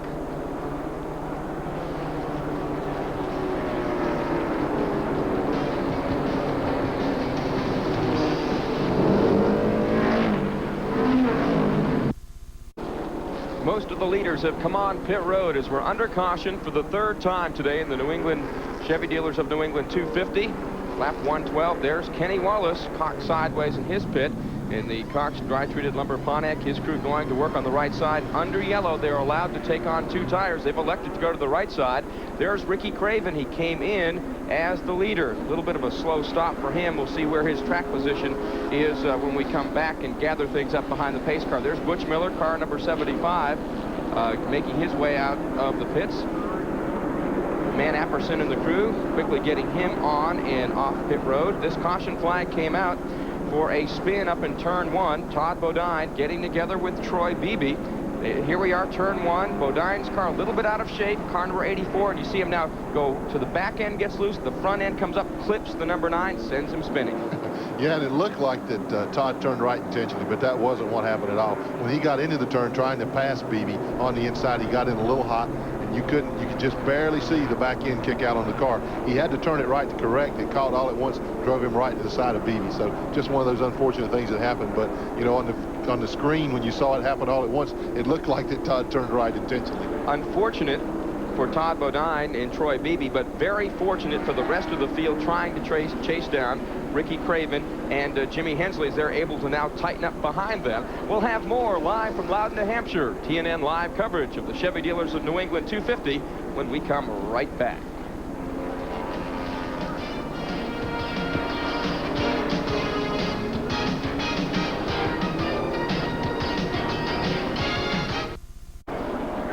Welcome back to Loudon, New Hampshire, where pit stops have shuffled the order at the top of the leaderboard. Jimmy Hensley, the leader, with Robert Presley second, Joe Nemechek third, Chuck Bound and Ricky Craven went from 1st to 5th in that sequence. Jamie Obie is 6th, followed by Tommy Houston, Bobby Labonte, Kelly Moore, and Tracy Leslie. And with more about what happened on those pit stops, let's go trackside to Bill Hennessy. Basically, there's a lot of frustration down here on the pit stops. This is such a nice wide pit lane with wide pit stalls, but we're finding drivers being blocked in by other drivers. A gesture from one driver to an opposing crew was derogatory in nature. I guess the reason was the frustration. There was a tire and a jack to his right. He couldn't pull out of his pits. For several drivers, they tried to make it up by going very quickly down the pit lane. They're going to be penalized at the present time. But it just amazes me how nice and wide these pit stalls are and how cramped they get on the first wave of pit stops. Now that's Ernie Irvin, who was too fast down pit road. The speed limit today is 45 miles per hour. He will go back of the longest line. Now, one of the issues also at hand here, too, is that Ricky Craven got blocked in by Jamie Obie as we get set to go back to green flag action.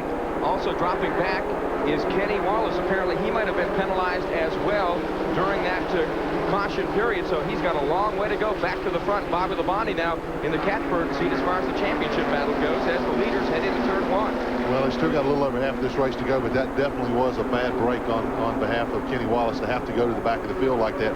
That's just all that many more cars that you've got to contend with, all the more chances for a wreck. And we have confirmed that with NASCAR scoring that he was penalized for excessive pit road speed. So a lot of work you have to go for him as we are approaching halfway. The battle for the lead between the 59, Robert Presley, the 5 of Jimmy Hensley on the low side, Joe Nemechek in 87. They look like fighter pilots, jet fighter pilots, as Joe Nemechek takes the lead for the first time, but he went in so hard he slid up the racetrack, couldn't hold it down. He drops back now as 4 or 5 cars now battling for the #1 spot. Hensley, followed by Joe Nemechek on the outside. Robert Presley there along with Jimmy Hensley, the red car, 63, that's bound. Then Ricky Craven, and there's Bobby Labonte all the way up to the 6th position. Well, and you saw it in that exchange of activity there, Mark. You saw Nemechek take the lead going into 1. He just simply went in the corner so hard, taking the lead from Robert Presley. The car wouldn't turn, skated up the racetrack. He has fought back to 2nd place now. Won't surprise me to see him try Presley again real soon. Robert Presley, who has a victory in one of our earlier races this year, a short track specialist, showing unusual strength in the super speedway. He has had a great second half of the 1991 campaign. As we have trouble over in turn number 2, that is Mike Rowe, one of the drivers going for the track championship. He gets back underway. There is no caution on the speedway. We stay green on lap 119. Robert Presley has led 288 laps this season coming into this race. There's Jamie Obey side by side with Ricky Craven. Craven a little bit loose on the outside, but he's got a little bit of an advantage. And also you see the blue and white car sneaking in. That's Tommy Houston. And Glenn, here's a replay of the incident. Well, you see him get together there, and he's very lucky that he didn't hit that inside retaining wall. You see him hit that earth bank there. It kind of catapulted him off back out into the raceway, which was the best thing that could happen to him. The worst thing that could happen to him was that during all that, they didn't throw a caution. So he's well over a half a lap behind now, and he was on the lead lap. Now the 36, Kenny Wallace, trying to work his way back through the field after being penalized to the back of the entire line, the longest line on the racetrack for excessive pit road speed. On the low side, that's the black 8 car of rookie leader David Green, who has had early race problems and is a number of laps down. Kenny Wallace has to be very careful right now. He's got to stay calm and collected. There's a long way to go. We haven't quite reached the halfway point yet, but he's just got to maintain his calm until hopefully some pit stops and other things that may happen will get him better track position. Well, you see him battling back and forth with David Green, and the problem is, you know, it's awfully easy to use up your tires, your brakes, and the whole race car trying to move back up through the field like that. And like you say, he's got to maintain his cool and calm, but it's awfully hard to do. You've had a penalty like that. You want to get back up there to race with those guys you were racing with as quickly as you can, but you got to be calm about it. Save that race car. You can't take a chance. But in that battle, I mean, that's not a battle for position on the speedway. That's only track position, but they are way behind the pack of cars on that restart. And we are wondering if there isn't a problem on Kenny Wallace's machine. Well, there very well could be. It's awfully tough, particularly on this racetrack, to run lap after lap side by side. Finally, Kenny moves around David Green. And, you know, the thing about it is, Mark, those guys in the back of the pack back there, they don't care who's racing for points and what the deal is. They just want to race, and they're not going to give you any quarter. They're going to race you as hard as they can. They think they're racing for position all day long. They're not going to give up. That's Tracy Leslie, 72 down underneath Tom Peck in the 96 car. Tommy Ellis is 12, and 1 is rookie contender Jeff Gordon. As we look at the battle up front once again, being faced right now, Robert Presley in the 59 car, having one of his best super speedway runs of 1991.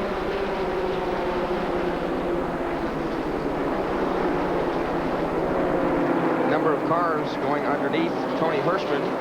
99 is Jeff Burton. He's running real strong this afternoon. Burton looking for his second win of 1991. And the green 0 car, the green 0 car, that is Dick McCabe. Now there is a battle within a battle at this track this weekend. This track posts a $10,000 to win championship among the Grand National North drivers who compete here 4 times during the course of the season. It is a very close battle right now, and that's a lot of money for these North drivers, $10,000. Dick McCabe is leading it with Stubb Fadden second, Mike McLaughlin third, Jamie Obey fourth, and Mike Rowe, who had that spin, sitting in the 5th spot. So that is a battle within a battle within a battle in this afternoon's contest.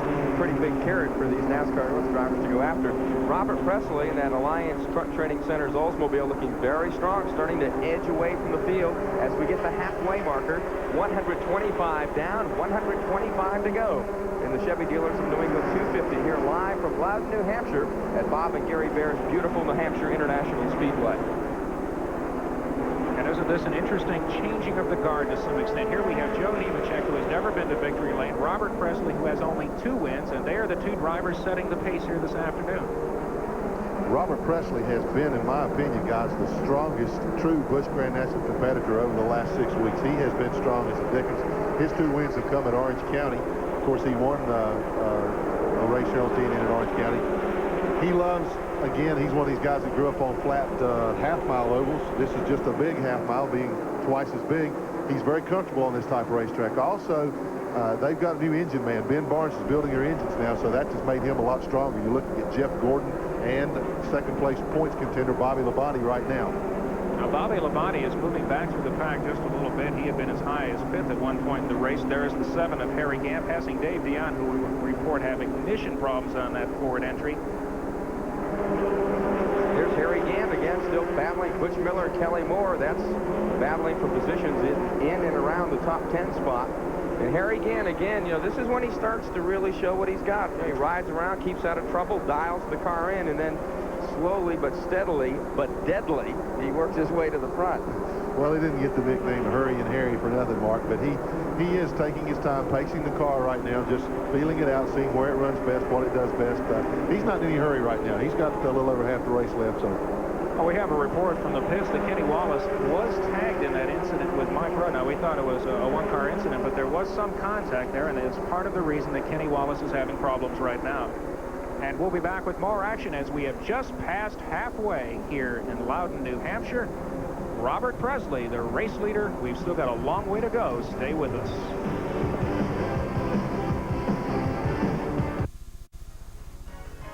Today's coverage of the Chevy Dealers of New England 250 is being brought to you by the more than 550 AutoZone stores across America.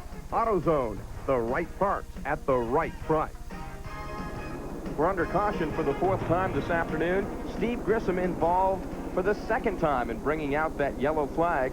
Problems in turn 2. There's Grissom, the blue and white car, just up in the left-hand part of your screen. He gets together with Jeff Berry. And now you see his car starting to cut loose, starting to make the spin. Well, it's just that contact when you got a flat banking like this, Mark. It doesn't take too much contact to get a guy sideways like that, right in the critical point, the apex of that turn. And they bumped, and it just sent the rear end of Steve Grissom's car right out from under him. Fortunately, nobody made any serious contact. The 66 car is headed straight into the wall right there, just got up in the marbles. That's Canadian driver. Dean Ferry, a 19-year-old, the only foreign driver in today's field.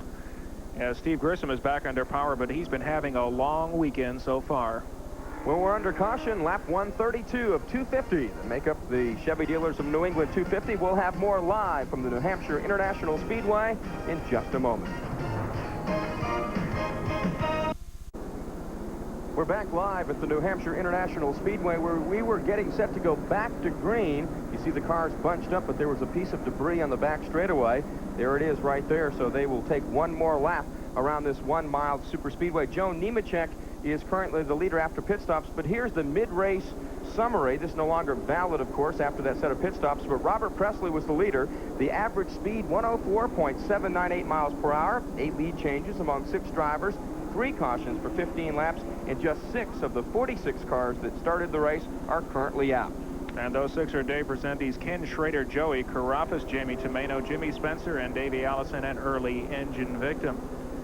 Now, the impressive thing that we have seen this afternoon is the run that is being made by Robert Presley, a man who is noted more for his short track prowess than on the big tracks, as they will attend to that debris on the speedway and will be under caution here for at least another lap. Now, Robert Presley has made a smart move up through the points, but he's making his 4th trip here to the New Hampshire International Speedway, and we asked him how things have improved for him here.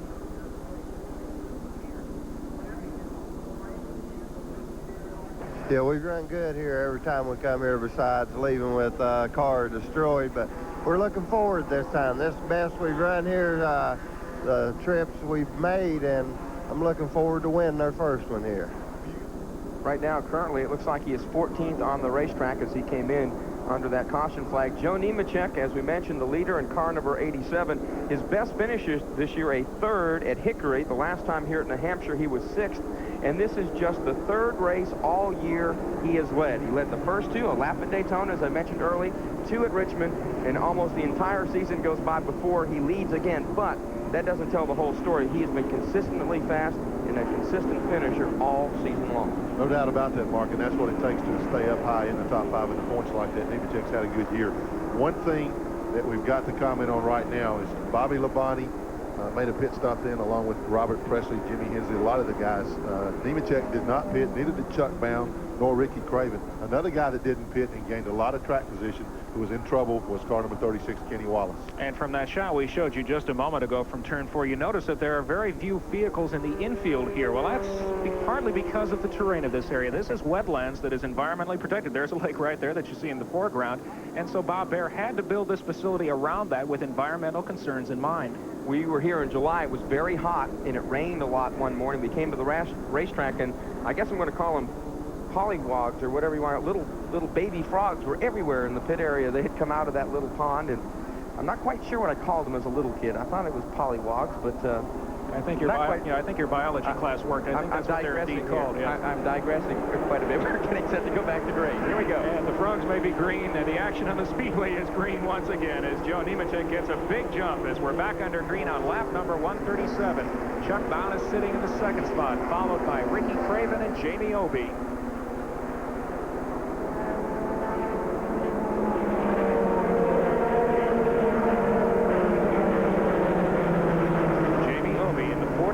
The three-time Grand National North champion. There is Bobby Labonte back in the pack in the red 44, 2 positions behind him. Harry Gant in the green number 7. They are working through race traffic. Bobby Labonte has been in the top 10 for the last 50 laps. Bobby Labonte Sr., of course, the crew chief on that car. They have got to be taking a deep breath. He is in dangerous territory right now in the middle of that pack with some slower cars that have already been lapped. He'll have to be very careful about how he makes his way back to the front. Basically the same position Kenny Wallace was facing before the yellow flag. And now Kenny's up into the top 12 or 15 first cars on the racetrack, and he has probably moved about 4 or 5 positions ahead of Bobby Labonte in the standings. So that pit exchange there was very crucial to the points battle as well as anything else for Bobby Labonte and Kenny Wallace. And unofficially, we get a report that Kenny Wallace is sitting in 9th position, so he is very close to Bobby Labonte at this point. Point shuffle wouldn't be too great right at this moment. We'll just simply add a little bit to Wallace's lead. Obviously, things are not going to finish this one.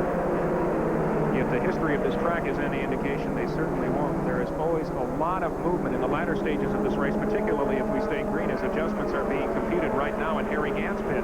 They are looking at fuel mileage, which may play a factor later on in this race. They're sort of taking a look at things. No, they're not. They're counting up all the money Harry's won lately and what their percentage of it is. That could be the case as well. They're going to need a lot bigger calculator as 59 Robert Presley, who was the leader before this last caution, is working his way back through traffic.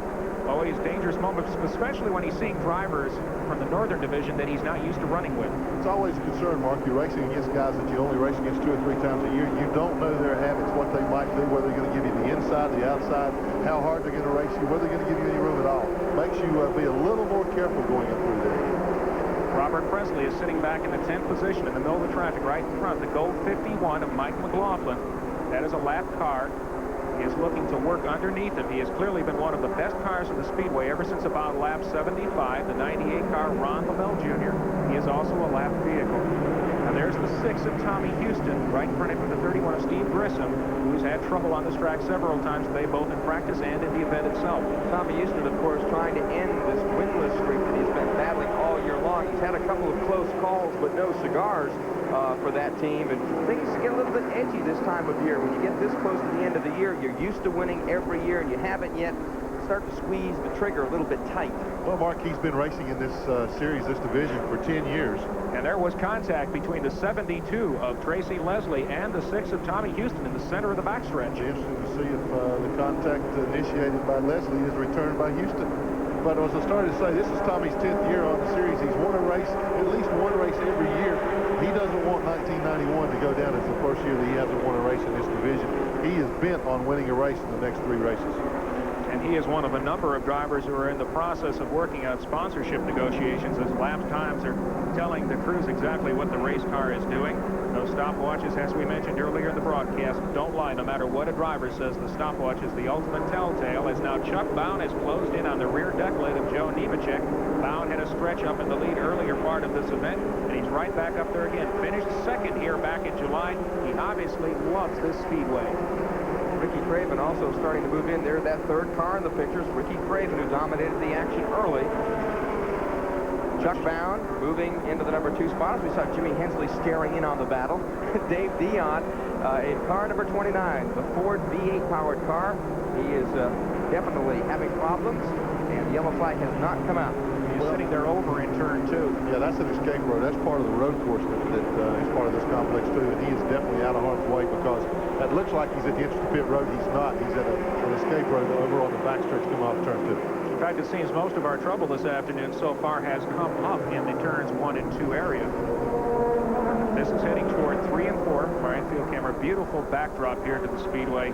It is right at peak season of the leaves here, and I would have to think that sometimes for the drivers, certainly not at speed, but when they're trying to work on their race car, that it's a little bit distracting for them, as caution is on the Speedway for the Dave Dion stalled car over in turns 1 and 2. It is our 5th caution of the afternoon, and it comes out on lap number 146. Just when it looked like Chuck Bown and Ricky Craven were getting set to make the move on Joe Nemechek, the yellow flag comes out for the 5th time, lap 146. That's how many we've run here in the Chevy Dealers of New England 250, and as Dave Dion is pushed back to the garage area, we'll be right back.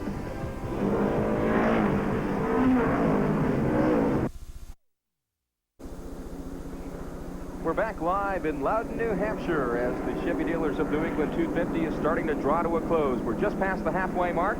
147 laps complete of the 250 that will be run this afternoon. And Kelly Moore of Maine is a brand new leader of this race. He's been running strong all day. For the first time today, it looks like he finds himself on the point. And folks, since we have a moment here, we'd like to remind you that TNN's live NASCAR racing coverage continues next weekend. Now, we've got the Saturday action, Saturday, October 19th from Rockingham, North Carolina, the AC Delco 250 Busch Grand National Race. That will start at 2 p.m. Eastern. And then Sunday, stop number 27 of the Winston Cup Tour. It's the AC Delco 500. That race noon on TNN, following TNN Motorsports Magazine. Both those shows live right here on the Nashville Network. Glenn, one observation. One of the things that I'm thinking about right now is that some of these cars come on during these pit stops, some stay out, some take track position, some give up track position. It's getting down to the point in the race where it's going to be a roll of the dice situation. If you give up track position and we have a long green to the finish, then they're going to be out of any chance to win the race.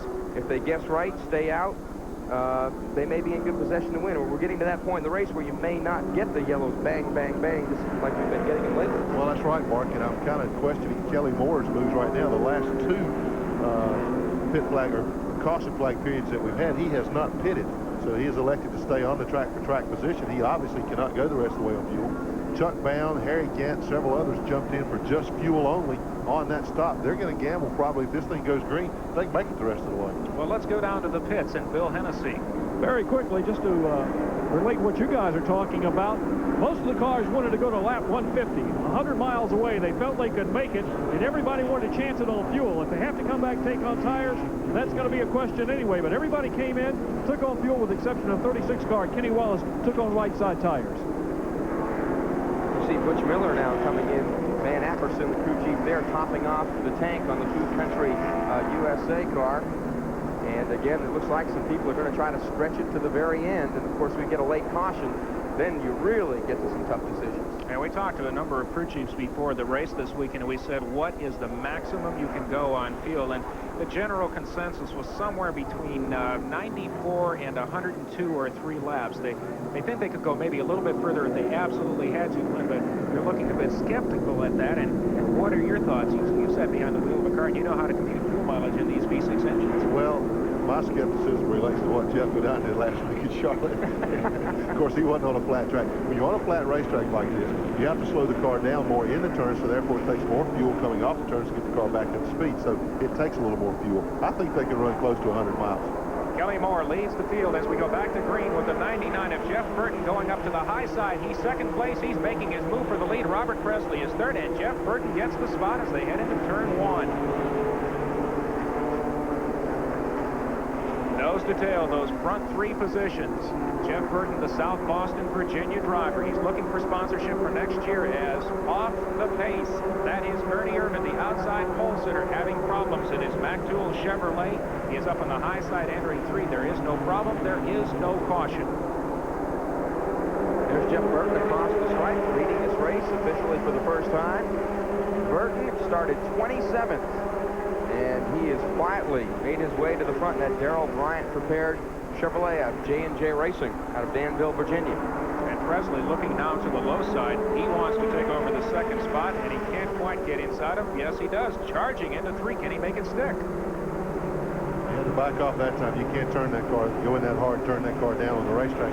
Interesting to see, once again, there's Ernie Irvin in the pits. Looks like he cut a tire down, getting right side tire, so that's a bad break for him. He does go 1 lap down right now. What I started to say was on the restart there, you see Irvin pulling away. On the restart, a Northern car leading again, but when the flag comes out, he was slow to take off. I don't know if these guys run different transmissions or rear gear ratios or whatever. That should be all the same, but there's a problem there. And look at the width of that pit road, 65 feet. It is one of the widest in all of motorsports. The front straight is also 65 feet wide, and I can't think of another racetrack in the country where a pit road and the racetrack itself have an equal width. No, it sure makes things awfully nice for the guys that work the pit crews. They have a very dangerous job, one that I certainly wouldn't have. What a great battle there on the inside car 25. The man who led this race early, the pole sitter Ricky Craven, also there. Steve Grissom, Stub Fadden in car 16, goes up high, bumps into Grissom. There now is the 25 car, moves up 2 spots. He's touched by Fadden, and we'll see if they get out of that thing okay. Those are Grand National North drivers. A tough, close call for our pole sitter, 25-year-old Ricky Craven. 58-year-old Stub Fadden, one of those drivers involved in that $10,000 chase for the track championship here as we look back up front. Going down the front stretch, car number 5, Jimmy Hensley, blows an engine, so that great run that he had going looks like it's up in smoke right now. The caution flag is out. Jimmy Hensley, it seems like this racetrack has been a thorn in his side. He came here earlier in the year right in the thick of the battle for the championship, lost 120 points, and he'll lose a bunch more today as that great run goes up in smoke. We're under caution flag number 6. They're racing back to the flag. Here is Robert Presley, Kelly Moore. Moore will take him at the line. We're 155 laps in the New England Chevy Dealers 250 here in Loudon, New Hampshire. We'll be back with more as Kelly Moore is the leader.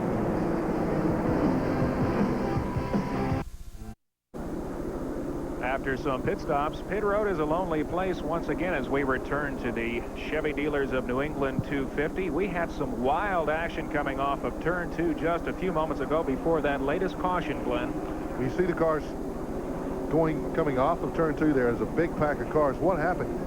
Kenny Wallace got bumped going into the corner, got a little bit out of shape. Ricky Craven went high to miss it. You saw him do a great job. Now, the car that dives down low, the red car, is car 41 of Jamie Ovey. He went all the way to the bottom of the racetrack to miss that. Real good job of driving by about 4 different guys there. Watch 41 there. It's another view. Here's 25 underneath the 41 car, and you watch him jump out ahead of him or car number 16 rather, as they jump out of that turn. Craven starts to slide up high.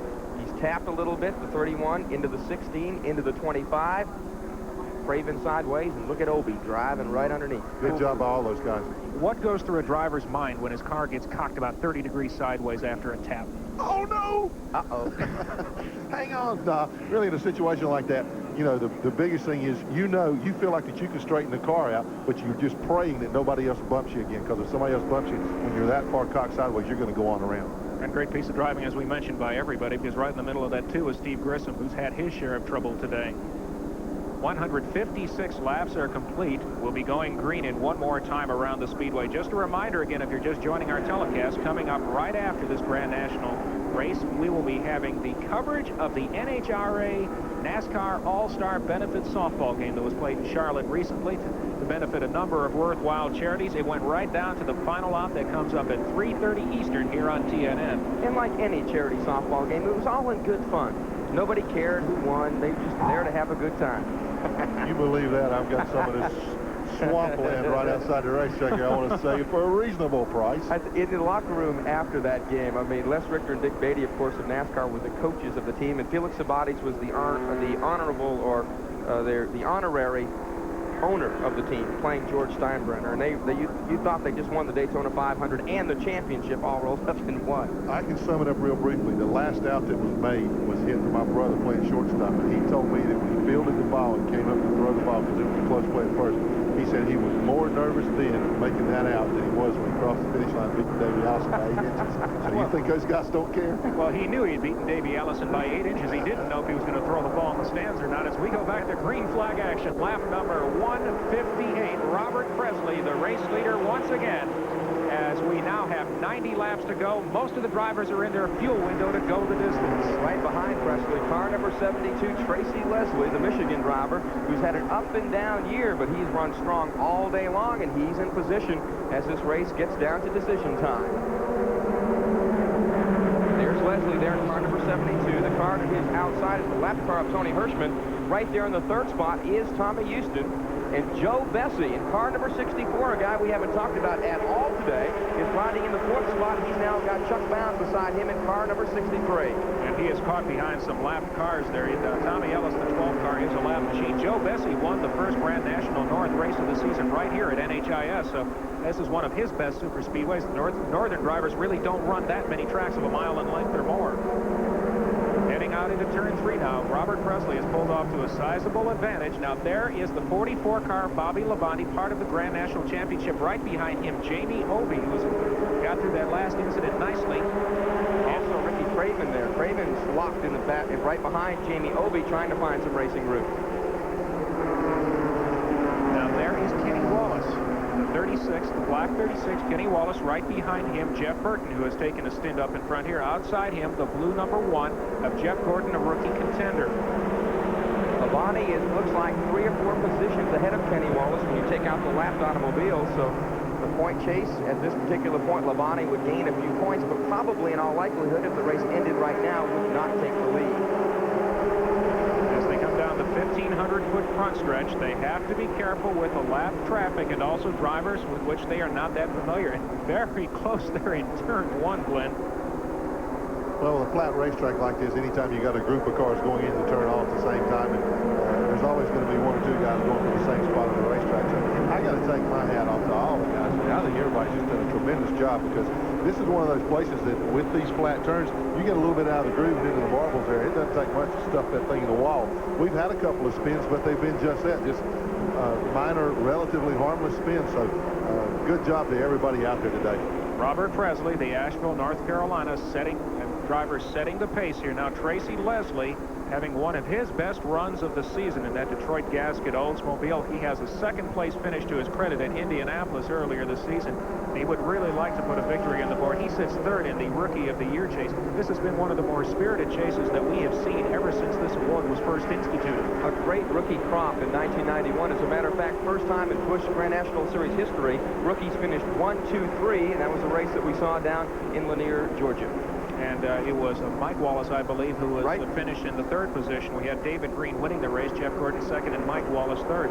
So that gives you some sense of just how competitive this series is. We've had 19 different pole winners this season, which is a Busch Series record.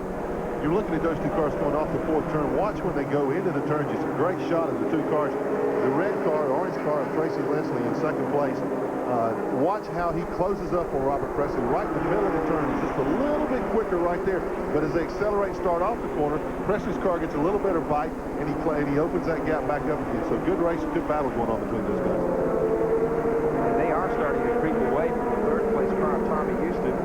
Just there's Tracy Leslie in car 72. A little bit farther back from them is that 3rd place machine coming off the 4th turn. You see the lead 2 cars, then the white and red car. That's Tony Hirschman. He's down a lap. The 3rd place car is Tommy Houston, that blue and white car number 6. And just behind him, Chuck Bound, who is running 4th in car 63. And this is quite a contrast for Tommy Houston, who stuffed the car coming off of turn 4 last year, narrowed it up considerably, took it home, basically threw it away.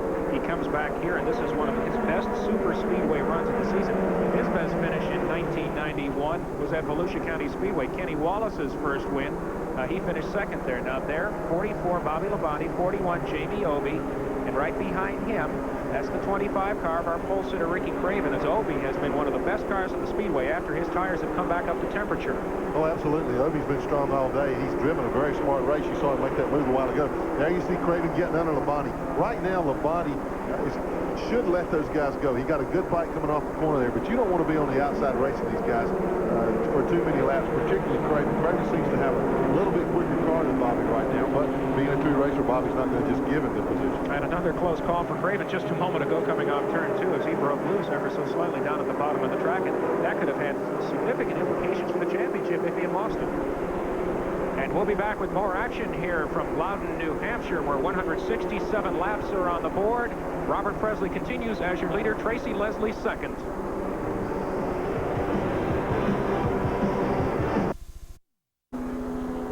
Welcome back to Loudon, New Hampshire, where we are under our 7th caution of the day, and it came out just a few moments ago up in that spot of the track, turns 1 and 2. Smoke on the 64 car, Joe Bessie. Well, we originally thought that Bessie had blown an engine mark, but he's still on the racetrack. He continued under power. Obviously, something came out of the car. As he exited turn 2 with all that smoke going on, Jamie Obi came in behind him in the 41, hit the fluid on the racetrack, spun around, did not make contact with the wall, but it wasn't a terminal problem for Bessie. He's still on the track. Tommy Houston, Kenny Wallace did come in under that yellow flag, as did car number 16, Stubb Fadden, the veteran out of North Haverhill, New Hampshire. But most of the front runners decided not to come on the pit road. Stubb Fadden, 58 years young. We say young now because everybody was trying to make Harry Gant old about 6 or 7 weeks ago at 51. We've certainly found out there's still a little life left in those bones. The Herschel McGriff, if you will, of the northeastern stock car scene. The New Hampshire International Speedway. Now, this is the 4th combination race that they have run over a 2-year period. You get a good panorama effect of what the Speedway is really like from our Turn 1 camera. And here is a facility that has impressed absolutely everyone who has come here, including championship auto racing teams. They certainly have, because IndyCar racing is coming to the New Hampshire International Speedway in 1992. They got a date that has been normally scheduled for Cleveland. And that date, the promoter, Roger Penske. And Roger Penske lost the date. The date came over here to New Hampshire. And so New Hampshire International Speedway will get a race in 1992, and that's great. This is a beautiful facility. I grew up about 50 miles from here, and it used to be the old Briar Motorsports Park, and it was nothing like we see today. They used to run a big motorcycle race here. That was what they were known for. It was one of the biggest motorcycle races in the entire country. It's got a legacy of about 70 years. But now that they've built this speedway, they're going to run motorcycles, IMSA, IndyCar racing, and hopefully someday they hope for a Winston Cup race. And as we get ready to go back to green in one more lap, the Cleveland race, don't completely cancel it off of your plans for 1992. The Civic leaders from the city up there right on Lake Erie, which is where I grew up. I can't even remember the city's nickname right off hand here. I spent so many years. That's part of Cleveland's problem. Well, no, I don't Nobody think can so. remember the nickname. But it's it's run on the airport there right at the lakefront, and the Civic leaders from Cleveland promised to be out at the final kart race next weekend to try to do what they can to resurrect that date. In fact, there's a lot of talk right now about championship auto racing teams, whether it will exist in its present entity next year, as Tony George, the president of the International Motor Speedway and Kart, are apparently in discussions to restructure the IndyCar scene entirely for 1992. Cleveland's a great sports town. They've got a lot of major league franchises, baseball and basketball, and so they certainly love to keep their major league auto racing. Cleveland's nickname is the best location in the nation. I knew I would remember it. Harry Gant is up to 5th, just like we talked early in the race. Handsome Harry quietly marching his way forward and has himself in a contending position as the green flag comes back out, and we are back to action with Robert Presley, the race leader. Chuck Bound diving underneath Tracy Leslie just behind Robert Presley, and side by side they're the third cars in the picture as they make their way out of turn number 2. Bound and Leslie locked side by side, a battle for second place. Everybody else basically single file. There they are, that great battle heading for turn number 3. Leslie holds on to the spot. Good job by Leslie there. He didn't let Bound intimidate him at all. He stayed right beside him coming off 2 all the way down the backstretch, dove into the corner header and took that position back from him. And this is the best situation for Robert Presley up front, because the lapped car, the 51 car of Mike McLaughlin, as we get 75 laps to go. And did I detect a puff of smoke coming out of the pipes of Robert Presley? He simply ran down low on the racetrack mark and hit a little bit of that speedy dry and just dusted up a little. No problem with Presley car right there. there is Tracy Leslie closing in on Mike McLaughlin. That is a lap car. Now off the pace a bit is the 1 of Jeff Gordon. Right in front of him, the 0 of Dick McCabe. On the high side, the 18 car of Mike Rowe. Those are a couple of the drivers that are locked in the track championship battle, which will pay one of the drivers $10,000 at the end of this race. As you see, Gordon clearly off the pace now in that Carolina Ford dealer's Ford.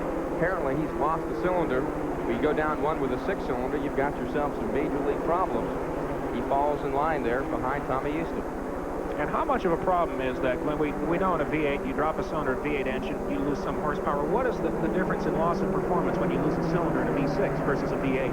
Well, percentage-wise, it's a little bit greater because with only 6 cylinders, each cylinder has to work a little harder. So when you lose one of them, you are losing a bigger percentage of the power plant. So therefore, it's going to affect the 6-cylinder a little more. Now that's the 44, Bobby Labonte, who has been in the top 10 much of this race, along with Ricky Craven, who has been at the point for a good while, but has not had his car handling quite as well here since about lap number 125. Labonte down to the low side, trailing Kenny Wallace by 33 points in the battle for the Grand National Championship. That is the battle for 6th on the Speedway. Bobby Labonte then is in the 7th spot. And a little farther back is Kenny Wallace, so it looks like he will pick up some points if things are to end this way. Kenny Wallace a little farther back. In the back, there's Bobby Labonte. Labonte has seen feast or famine at this racetrack. He was the first driver to christen this racetrack driving upside down in the first Grand National Series race when he flipped the car in turn 2, went up on his roof, and then yet he came back at the end of last year and finished 2nd in this race to Rick Mast and just drove brilliantly. Now Kenny Wallace has also had a star-crossed career here so far. He has won this race back here in July, but he also has finishes as we see him in the black number 36. He's had finishes no better than 25th in the other events. So here are a couple of drivers who ultimately feel this track owes them one, and this track has more than paid them back. Kenny Wallace 33 points up on Bobby Labonte in the Grand National title chase. This is the first race that we have seen between the two of them in the last 5 events where neither one of them has had significant mechanical problems. They really haven't set the world on fire lately, and it seems like if Kenny Wallace has a problem first, then Bobby Labonte follows suit later on in the race, and vice versa as they flip the lead back and forth. But look at that great battle for the number 1 spot. 4 cars. Robert Presley on the point. Then it's Tracy Leslie, Chuck Bound, and there's Joe Nemechek, who's hung in there all day long. His car certainly running strong enough to maybe win this thing. Oh, absolutely. Joe's got a strong car today. 179 laps are on the board. The top 4 cars are covered by 0.7 of a second. We've got a great finish coming up. Don't you dare go away.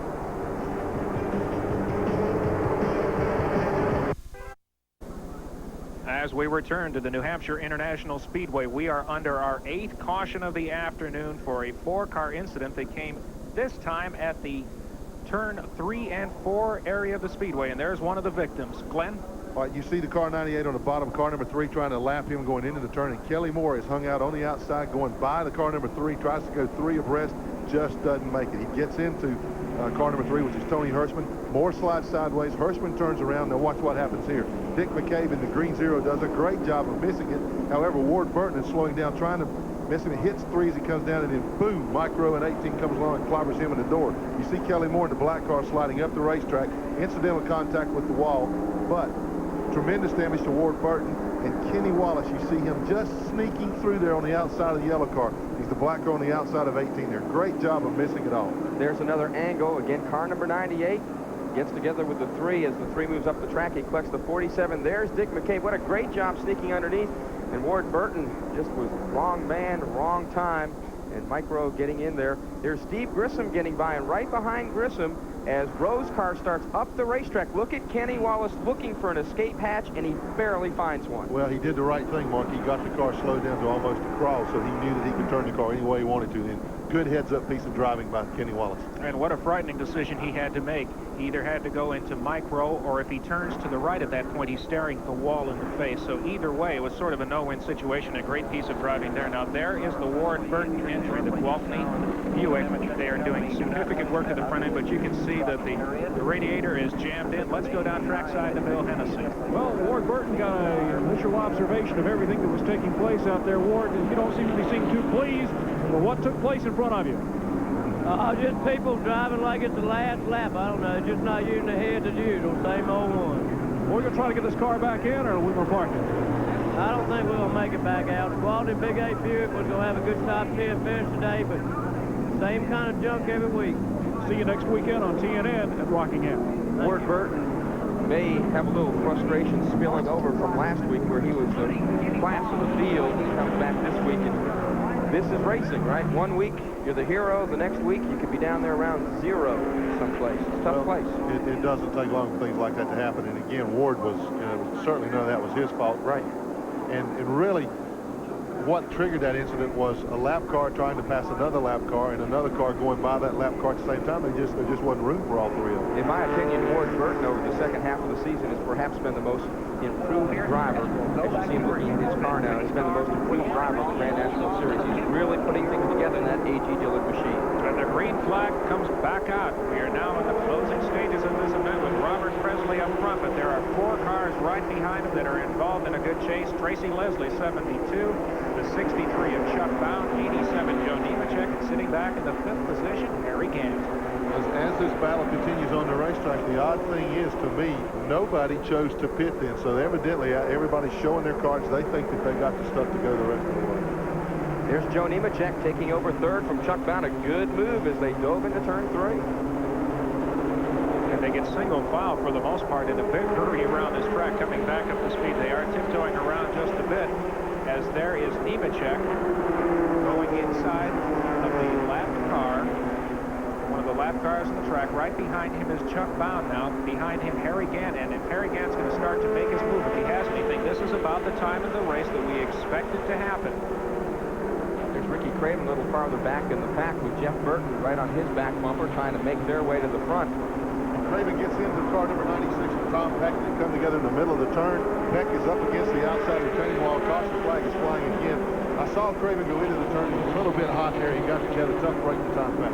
We're under caution for the 9th time on lap 187. You see Craven there, and there's Peck hitting the wall. Boy, he hit that thing a lick. Craven in the 25, Peck in the blue, 96 on the outside. Ricky Craven had passed the car going into turn number 3, got in there a little bit hot. He got up into marbles and slid right up into Tom Peck. It looked a very similar situation to what we saw in our last caution. Maybe too many cars going into the turn, 2 or 3 wide. Well, when I watched him do it, Mark, I thought he had made it in there, but then unfortunately the contact came in the center of the corner that time. And that's a tough break for Tom Peck, who came off a best finish last week in the season in Charlotte, a 5th place. He will not have a good finish here today, obviously. 188 laps are on the board. Robert Presley continues as your leader here in New Hampshire.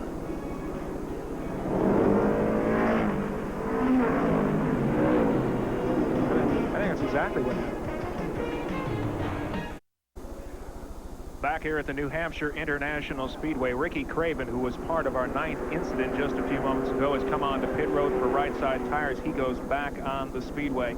After 190 laps, just 60 to go, here's the top 5. Robert Presley, Tracy Leslie, Chuck Bound, Joe Nemechek, and Harry Gant. And Harry Gant's crew is looking like they want to bring him onto pit road here in just a moment. We'll have to see if he comes in this time by. I should mention that Nemechek and Bound have switched positions just after that lap 190 mark. So Nemechek currently 3rd, Bound 4th. There's Ed Whitaker on the left-hand side of the screen, the car owner for the Skoal Bandit car of Harry Gant. And those guys have been hot over the last 3 or 4 Grand National Series races. He came into the races we've documented looking for his 4th straight victory on this circuit.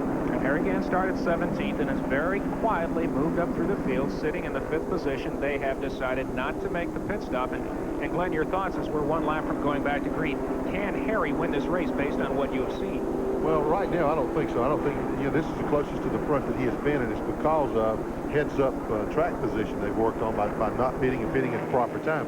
Right now, it wasn't so much that they decided not to pit, is that the other guys didn't pit either, and so they can't put themselves that far behind the rest of the field. When nobody in front of Harry came in, he had to stay out too.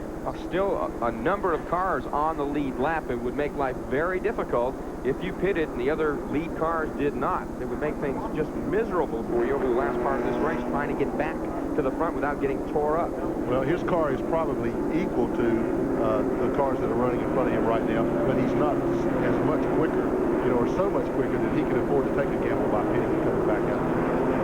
That's Chris Carrier, Harry Gant's crew chief, looking on. They have made their decision at this point not to pit. Let's see if it works as we go back to green. Robert Presley, the race leader, followed by Tracy Leslie, Joe Nemechek, Chuck Bound. Storming back into turn one once again, and that is a lap car of Mike McLaughlin. Just like happened last time, he steps right in between the leader and his closest pursuers as they come off of turn number 2. And now you can see right away, Tracy Leslie said, that's enough of that. Let's dispatch with him as Joe Nemechek comes with him.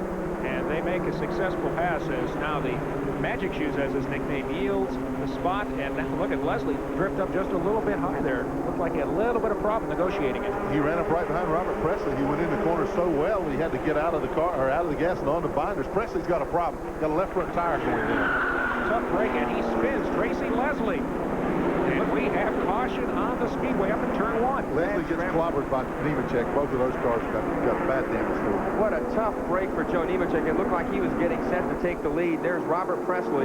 That left front tire just shredded to pieces. We're under caution for the 10th time today. And Presley, you know, with that tire brought it out, but Joe Nemechek paid bad price. So did Tracy Leslie. Just tough break for two young drivers looking for their first win. Here's a look at it again, Glenn. All right, you see Presley, the left front tire's going down. He couldn't turn the car. Leslie's on the outside. Presley gets into him, spins him. Look at Chuck Bound get by on the inside. Great move, but unfortunately, Tracy Leslie at 72 spins right up in the path of Joe Nemechek's going to take them both out of the race. And that is one of the toughest breaks for Tracy Leslie, who was probably a foot from getting clear of that and having the race lead. Instead, his car is badly battered. Tough break for both of those young drivers. And Robert Presley, of course, has come to the attention of pit road to get new rubber. See Joe Nemechek slid across the racetrack and hit, it looks like an inside retaining wall as Robert Presley comes back on pit road. Ricky Pearson and the crew going to work on that Alliance Oldsmobile. And just like that, Harry Gant, as we look at Joe Nemechek, in fact, he's doing his own repair work there, and he can't be too happy by what he sees as there is fluid underneath the car. But Harry Gant, all of a sudden, vaults from 5th way up in the standings. You can see the frustration that Joe Nemechek is experiencing right now. He looks under there, sees that damage. He threw something against the hood of the car. It's got to be frustrating. This is the best run that Joe's ever had. He was in position to, look, he's even going to help the guy hook the car up to the record. He wants to get that thing back to the garage here and get it back out there. Remember, he came into this race 4th in points, just ahead of Robert Presley and Chuck Bound. There's still a lot on the line as we come down to the end of the year. Joe Nemechek, he's smiling there, but he's certainly not smiling now. And just drove a great race. I mean, what a disappointing end for him, because I thought he was in position to win this thing. You saw the ambulance pull up there. Of course, that's mandatory anytime there is a crash on the track in a NASCAR sanctioned event. But, you know, that ambulance is not going to do anything except maybe try to cool him down. Well, that puts Chuck Bound in the lead as we are under our 10th caution of the afternoon on lap number 194. Jeff Burton is sitting in 2nd. Harry Gant is 3rd as Robert Presley will come back to his pits. Stay with us.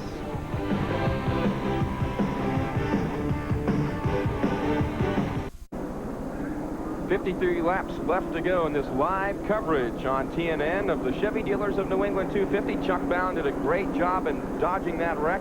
He is currently 1st. Jeff Burton must have done a good job because he jumps up into the 2nd spot. Harry Gant is 3rd, followed by Bobby Labonte and Ricky Craven to round out the top 5. Butch Miller is currently 6th, followed by Kenny Wallace, Joe Bessie, Jamie Obey, and Mike Rowe in the top 10. We mentioned the wreck. It just happened a few moments ago, and it took out 2 of the top running cars. Well, it did, and again, it was the most unfortunate thing. But again, watch what happens going into the corner here. Presley down low, boom, gets up into Tracy Leslie, number 72, and pandemonium breaks loose after that. You see Chuck Bound making the great move, also Harry Gant and Jeff Burton. And boom, right there. And that is at regular speed. I mean, that's how quickly they have to make decisions. And when you're going 120 miles an hour, you know, people say, well, why couldn't you avoid that, Glenn? But the truth is, it's almost impossible in some cases. Well, when they say it to Glenn, it was because I hit everything that stopped. There's some great fans from New Jersey pointing out that they had traveled up here to New Hampshire today. 1 lap to go, and we will have, it looks now to be 53 laps to go to finish this race out. Chuck Bound, who finished a runner-up at this racetrack back in July. He was 3rd last fall, looking to make an improvement up to the number 1 spot as they're pushing Steve Grissom behind pit wall. He was the last car to tag Tracy Leslie.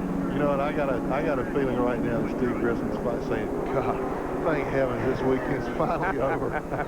I don't have to go back out there and look for anything else that happened to me today. I can park now. He'll wake up Monday morning. That was all a bad dream. It's all a bad dream. Yellow flag is being displayed again, so we will not go back to caution again. And apparently there's some debris out on the racetrack in turn number 2. And Steve Grissom, as we said, he's going to wake up Monday morning. Look, New Hampshire never happened. They skipped it this year. We're going straight to Rockingham from Charlotte. Yeah, it may not happen in his own mind, but his crew will remind him as they put a new nose on that car, as they put a new rear clip on that car, and as they say, listen, how about picking up a paintbrush in the Bondo and helping us out here?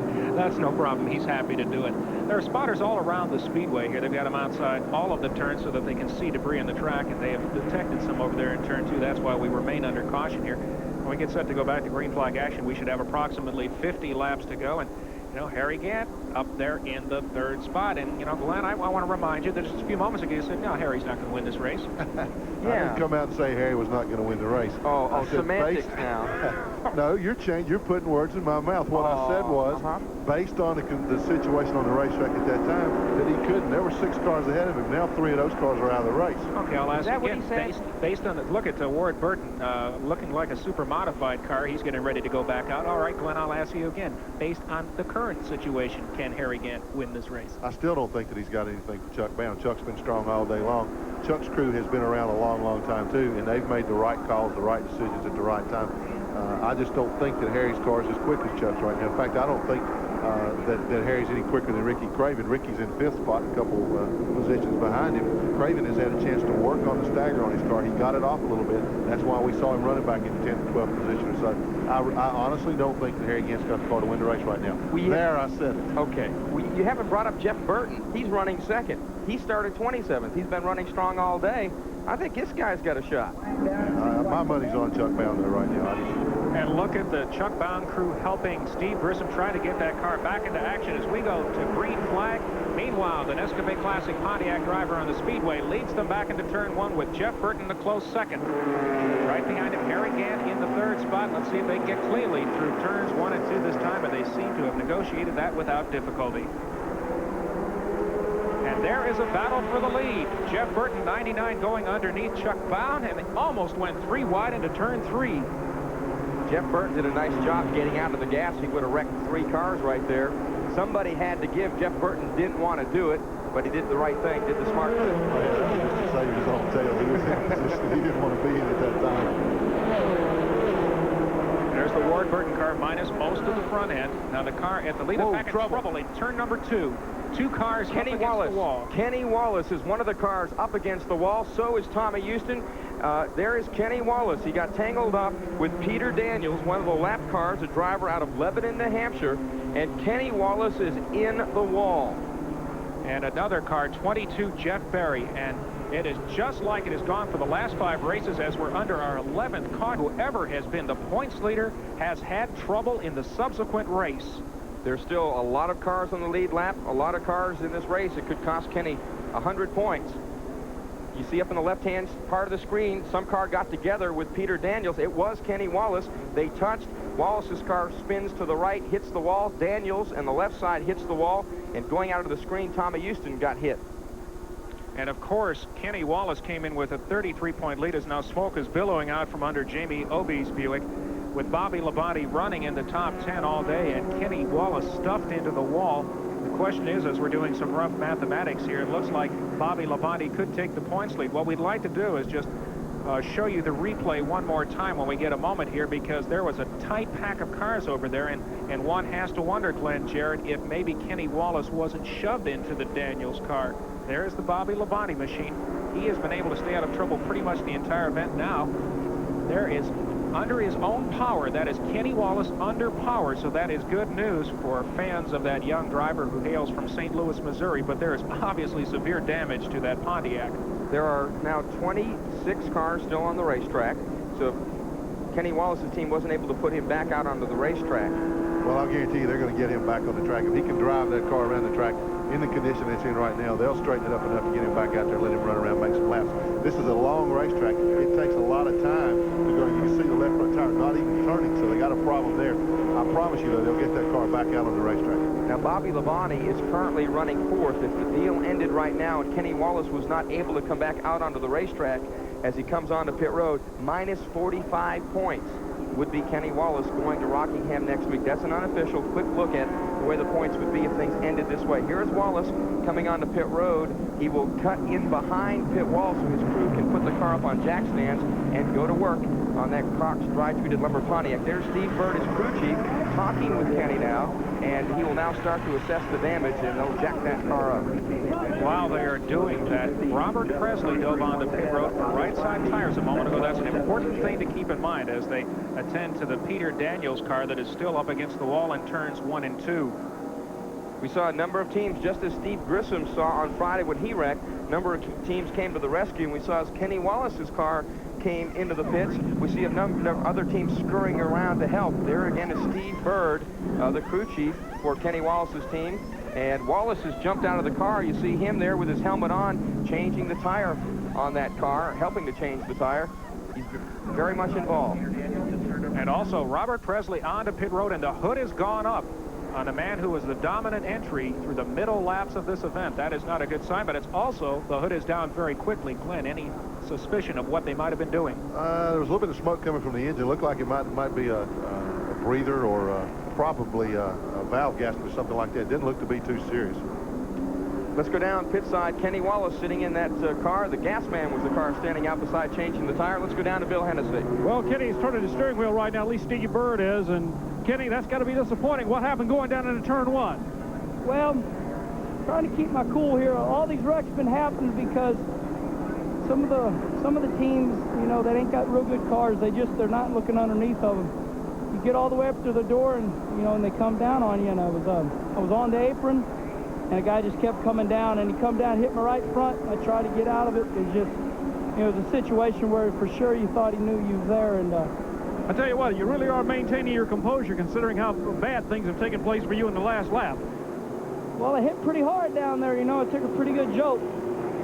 I didn't think the car would go, you know. I'm disappointed. I'm mad right now. I'm mad. He's handling it real well, a lot better than a lot of these drivers. Well, what he's been talking about has been reflected on by numerous other people who've been involved in the crashes earlier. And here's a replay of the incident one more time. That is Kenny Wallace, center of the screen, hitting the wall. Peter Daniels to the left.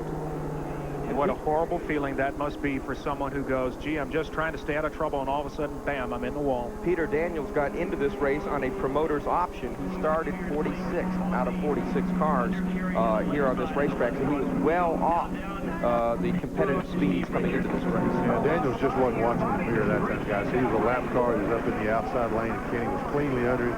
He came down across the racetrack right into Kenny's path, and I don't blame Kenny for being mad and upset. And he did handle it very well. I'd be throwing stuff right now. We're on lap 204 of the New England Chevy Dealers 250 here in Loudon, New Hampshire. 46 laps to go. Chuck Bounds the leader, followed by Jeff Burton, Harry Gant, and Bobby Labonte. We'll be right back. We have just gone back to green here at the New Hampshire International Speedway, where Chuck Bound is setting the pace up front with Jeff Burton second, Harry Gant third, Bobby Labonte and Butch Miller your top 5. Then it's Ricky Craven, Joe Bessie, Mike Rowe, Kelly Moore, and Dick McCabe. So the entire second board is all Grand National North drivers, but Chuck Bound is setting the pace up front as he's trying to pull away from the Jeff Burton entry, who is about 7 car lengths behind. Bound got a real good jump on that restart, left Burton and Harry Gant battling with the lap car of Tommy Ellis. That's car 12, and right behind them, Bobby Labonte. Well, it was up to the leader to restart the race, and Chuck started a little quicker than he had been normally. He foxed it pretty good. The restart was good, but I'm impressed with how well the car is pulling away. Once the race got started, they got up to speed. He continues to pull away. On the last restart, Bound almost got passed by Jeff Burton, so quite a turn of events. I thought Burton might sneak up there and try to battle him a little bit stronger here on this restart, as we've just got 41 laps to go. And Harry Gant has moved in right on the rear deck lid of the 99 Jeff Burton car. Folks, just a quick reminder for you that this race is probably going to be running a few minutes long this afternoon, so please stay tuned immediately after our telecast for the NHRA versus NASCAR All-Star softball game. One of the wildest shows you'll ever see as these guys trade their helmets for baseball mitts and prove why they stay professional race car drivers. And that will also be repeated next weekend after the Grand National telecast here on TNN, as now we have a side-by-side battle for the second position. Handsome Harry down low. We're going to see real quickly, because Gant's going to take that position from Jeff Burton. He does so with relative ease. We're going to see right now if what I said was true a while ago. If he's got anything for Chuck Bound, he's going to have to show it now. There's nobody, I mean nobody on the racetrack in front of Bound. Gant has just cleared that patch of traffic, so Right now, it's just pure hardcore racing. See some great racing just behind Harry Gant. Jeff Burton is there working on the lap car of Tommy Ellis. Also there, Bobby Labonte, Ricky Craven, and Butch Miller, the first car on Hoosier tires still in this event. So he's running strong, looking for a top 5 position. There's Bobby Labonte going to the inside of Jeff Burton. He is looking to take over the 3rd spot and drive another nail into the coffin today for Kenny Wallace. You would think that Bobby Labonte would be reasonably content with just assuming a top 5 finish before the end of the race, but he flew by Jeff Burton as if he was standing still. Obviously, Burton drifting up the racetrack is not handling nearly as well as he was through the middle portion of this event. We only have 38 laps remaining this time by in the Chevy Dealers of New England 250 lap race. It's a 264-mile event because this track is just slightly over 1 mile in length. Coming off of turn 2, you can see Bobby Labonte, the 44 car, down at the bottom of the racetrack there. He just got passed by Ricky Craven. Craven is really flying right now. He's just a few car lengths off of Harry Gant. There's the leader, Chuck Bound, coming down to the stripe. That'll be 37 laps to go. There's Dwayne Castle, the tire changer on Bound's team, looking on anxiously. And his stopwatch tells us the same thing. His stopwatch tells him the same thing. Our stopwatch is telling us the lead is 2 seconds over second place Harry Gant. But look at that battle for second now as there we come. Kenny Wallace is back on the Speedway. That is a beaten and battered car. You can see it's not exactly aimed straight, but it is back out there, Glenn. Well, yeah, he's just going to go out and make some laps now. He's got the looks like he might have some rain there. Oh, the rear end's knocked over. That's what it is. He hit the wall with the left side of the rear end, and it knocked it, shoved it over, so it's kind of dog tracking right there. What he'll do is try to run a lap or 2, and that may gain him another spot or 2 in the valuable 3 to 5 points. Now there's Kelly Moore, the black 47. Kelly Moore right behind him, Robert Presley. Now Presley on this last caution came onto pit road and took on right side tires, so he obviously should be handling a little bit better. This is a battle for position on the Speedway, the battle for 8th. Kelly Moore's done a great job all day. He was very disappointed about his run here back in July as Ricky Craven really turning the screws up on Harry Gant. What we got to watch here now, guys, is Craven is obviously a little faster than Gant. He has caught him. But does he want to take time right now trying to pass it, slowing them both down, and letting leader Chuck Bound continue to pull away? Or are you going to ride behind Gant and hope that Gant can chase him down and then play your card? So a little bit of strategy involved here other than just trying to get around this guy. It would seem the way Ricky Craven is shot forward after that restart that his car is clearly superior to Gant's. But catching a guy on the racetrack and passing him are 2 entirely different things. Robert Presley seems to be one of the faster cars on the racetrack right now after that right side tire change. He's got a lot of ground to make up. And Kelly Moore right there on the outside battling door to door as they go into turn 1. Moore in a Chevrolet, an Oldsmobile for Presley, as there's a little bit of a smoker behind them, but yellow flag doesn't come out. There is Bobby Labonte again, being followed by Jeff Burton and Butch Miller. Labonte is currently 4th in the standings. Kenny Wallace is back on the Speedway in significantly damaged condition. There he is right there going very slowly, just exiting the right portion of your screen as the battle for second continues. It appears that Craven for the moment is satisfied, as you said, Glenn, to sit back there and see if they can't reel in Chuck Bound here. But the question is the margin closing? Well, no, I think the margin is pretty well stabilized right now. But if these 2 guys get into a position where they're battling each other for that second spot, that's the greatest thing Chuck Bound can ask to happen, because that's going to enable him to pull away.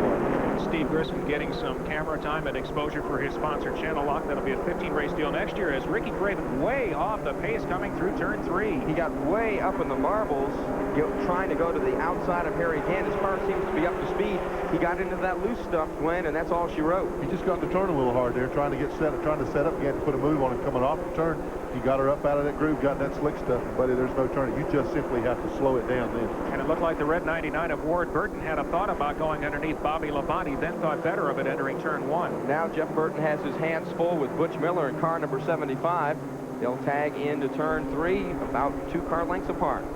And Butch Miller is up to 5th on the racetrack, so that's an excellent run. That's the top-running Hoosier tire driver.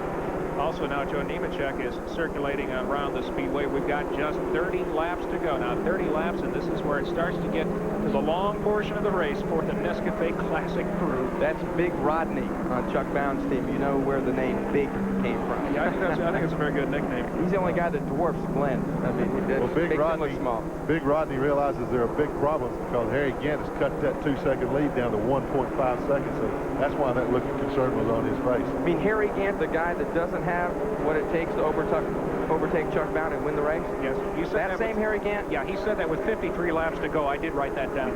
Catching a guy on the racetrack is one thing. Passing a guy is another. Well, we saw that a moment ago when Ricky Craven tried to get around Harry Gant, so there is some truth to what you say, even if you may be wrong about the eventual race winner. Now, there is Kenny Wallace out there. You can see he's significantly off the pace. The 84 is Todd Bodine, not using his usual number because the gentleman who has it, number 34, Glenn Sullivan, qualified ahead of him, and that's part of the rules here in the combination event. If you qualify higher and you have the same number, the guy who qualifies higher gets to keep the car number, and the other driver has to figure out something else to do. Well, Harry Gant, who simply doesn't have what it takes to go up there and pass Chuck Bound and win the race. Kenny Wallace is in the wall up in turn 3 and 4. It will bring out the caution flag for the 12th time. Wallace's car slid up the racetrack as he was trying to nurse it around for a few laps. So we're back under caution with just 29 laps to go in this race here live from Loudon, New Hampshire. We'll have more live on TNN in just a moment.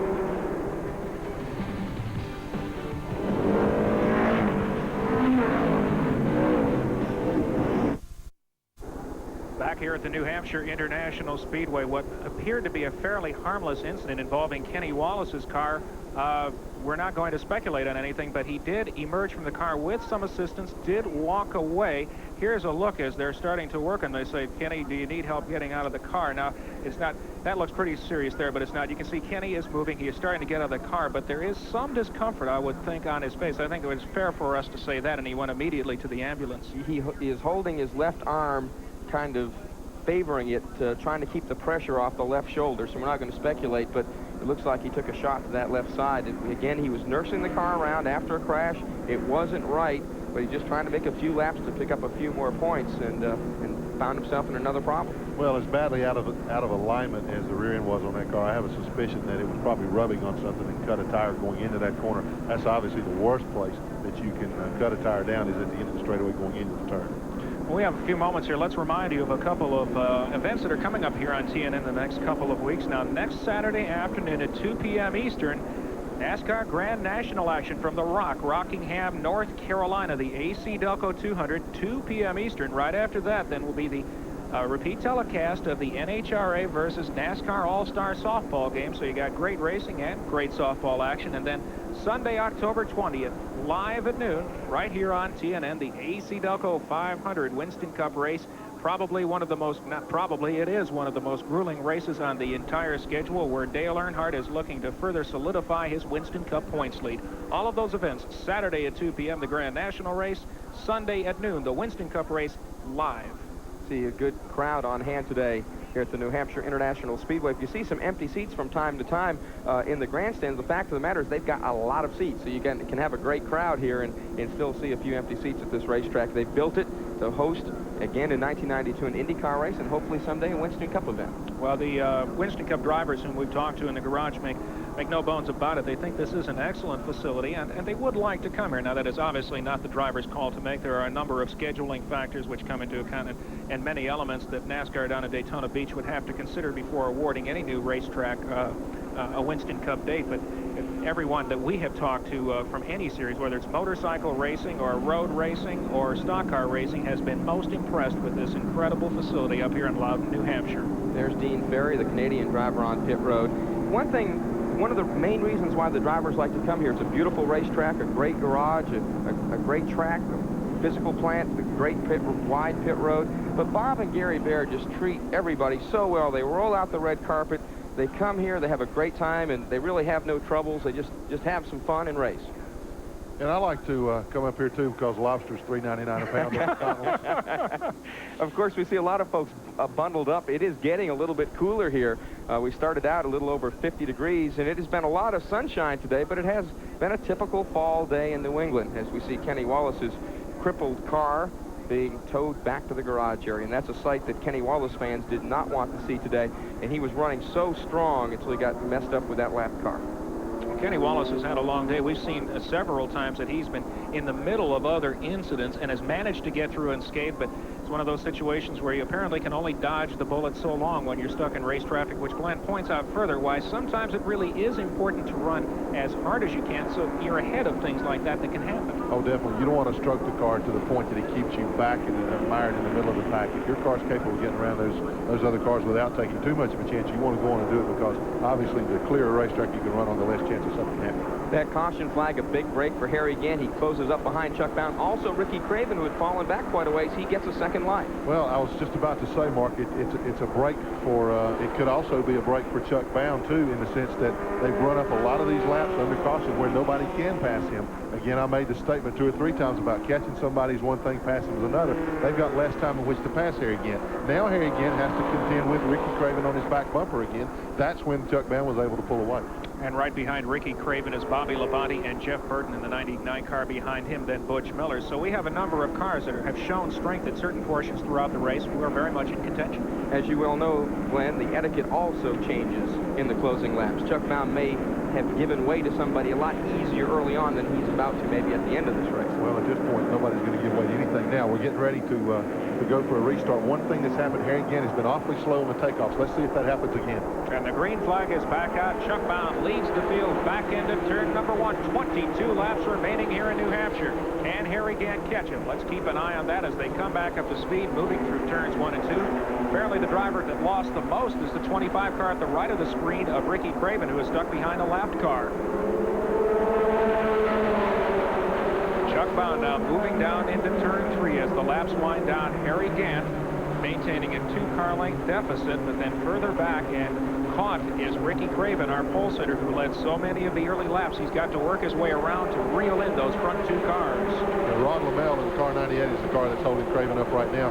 Watch Harry Gant right in the center of the turn. He's a little bit quicker than Chuck Bound, but as they accelerate, Chuck pulls away just ever so gradually. So pretty even match right there. There's not going to be very much difference in these cars, but I still think Chuck can hold on. Chuck Bound is looking for his 4th win of the year. That would equal Harry Gant for 4 wins, for most wins on the 1991 Busch Grand National Series. There's Ricky Craven, the 3rd car on your screen, making up ground in a big hurry. It's kind of funny. It took Gant 4 races. It took Chuck all season to win 4. When you're hot, you're hot. Gant going for a record-tying 4th straight Grand National win. As we saw before in the previous restart, once Ricky Craven got clear of lap traffic, he was able to reel back in the front cars, and he's done exactly that again, Glenn. With the 3 cars in the frame, watch as they go into the turn. Craven's car seems to push a little bit getting into the turn. He doesn't want to stay right down on the bottom of the racetrack the way he wants. You see it move up ever so slightly.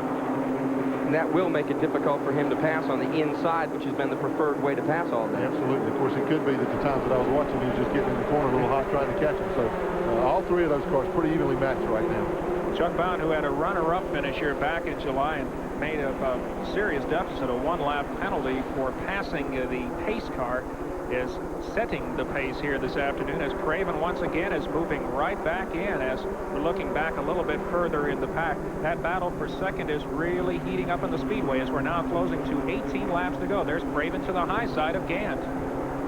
Down to the stripe, there will be 18 laps to go. Chuck Bound trying to hang on for dear life with the veteran Harry Gant trying to hold on, and then the young lion Ricky Craven trying to cap off what has been a marvelous 1991 season. If he wins today, that will mean 10 wins in 21 starts. That's just incredible. Well, it is a phenomenal record, but right now he's only worried about this one more victory right now. And he knows that he's got the hottest guy in NASCAR, hottest guy in all of racing in the world right now in front of him. He's going to try to take him on the outside. And they have really closed the field again. Now look, and you're right, Craven is going up high around the track, and he really can't seem to get any advantage overall of Harry Gant. And Glenn, you say his car really isn't handling that well. Well, it looks like when they come off the turns there, particularly off of turn 4 there, Harry's car might have been pushing just a little. Ricky had moved up in the outside lane to try to take him over. Harry's car pushed out the outside. He had to get out again. Best thing for Chuck Bound right now is Harry Gant. Doesn't believe Gant can get up there at this point to catch him, but Gant's doing a good job holding back Ricky Craven, so sort of is the blocking back right now for Chuck Bound. Well, you know, when you got 2 cars battling for first and second, it's one thing. When there's 3 cars like this, you're the car in the middle like Harry Gant is, you're intent on trying to pass and catch and pass that guy in first, but you also don't want to give up anything, take a chance it's going to cost you second place. And we have a report that unofficially, if the race ends as it is now, Kenny Wallace would finish 25th, and that would do some serious damage. As yes, it's time to cross fingers and toes as Robert Presley is moving up smartly through the pack. And back up front, there is an excellent battle in Speedway. Side-by-side action all around the track. That is the battle for 5th. But back up among the leaders as we're closing in with just 16 laps remaining. Ricky Craven has finally worked his way around Harry Gant and is into the 2nd spot. And now the question is, he appears to have been the fastest car in the Speedway for the last 15 laps or so. What does he have left to chase down Chuck Bound?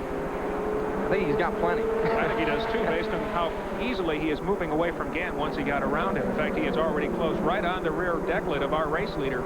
This should get really interesting. Chuck Bound would like to go out with a victory today and make up for some of the frustration back in July. Ricky Craven looking to cap off a marvelous season.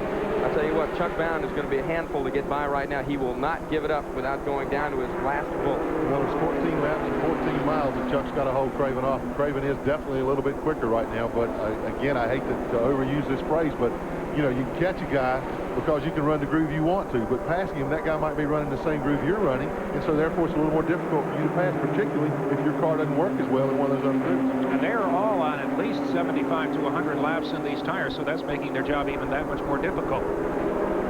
Chuck Bound is maintaining a 2-car length margin as we're closing in now on just 13 laps remaining. 13 laps this last time by.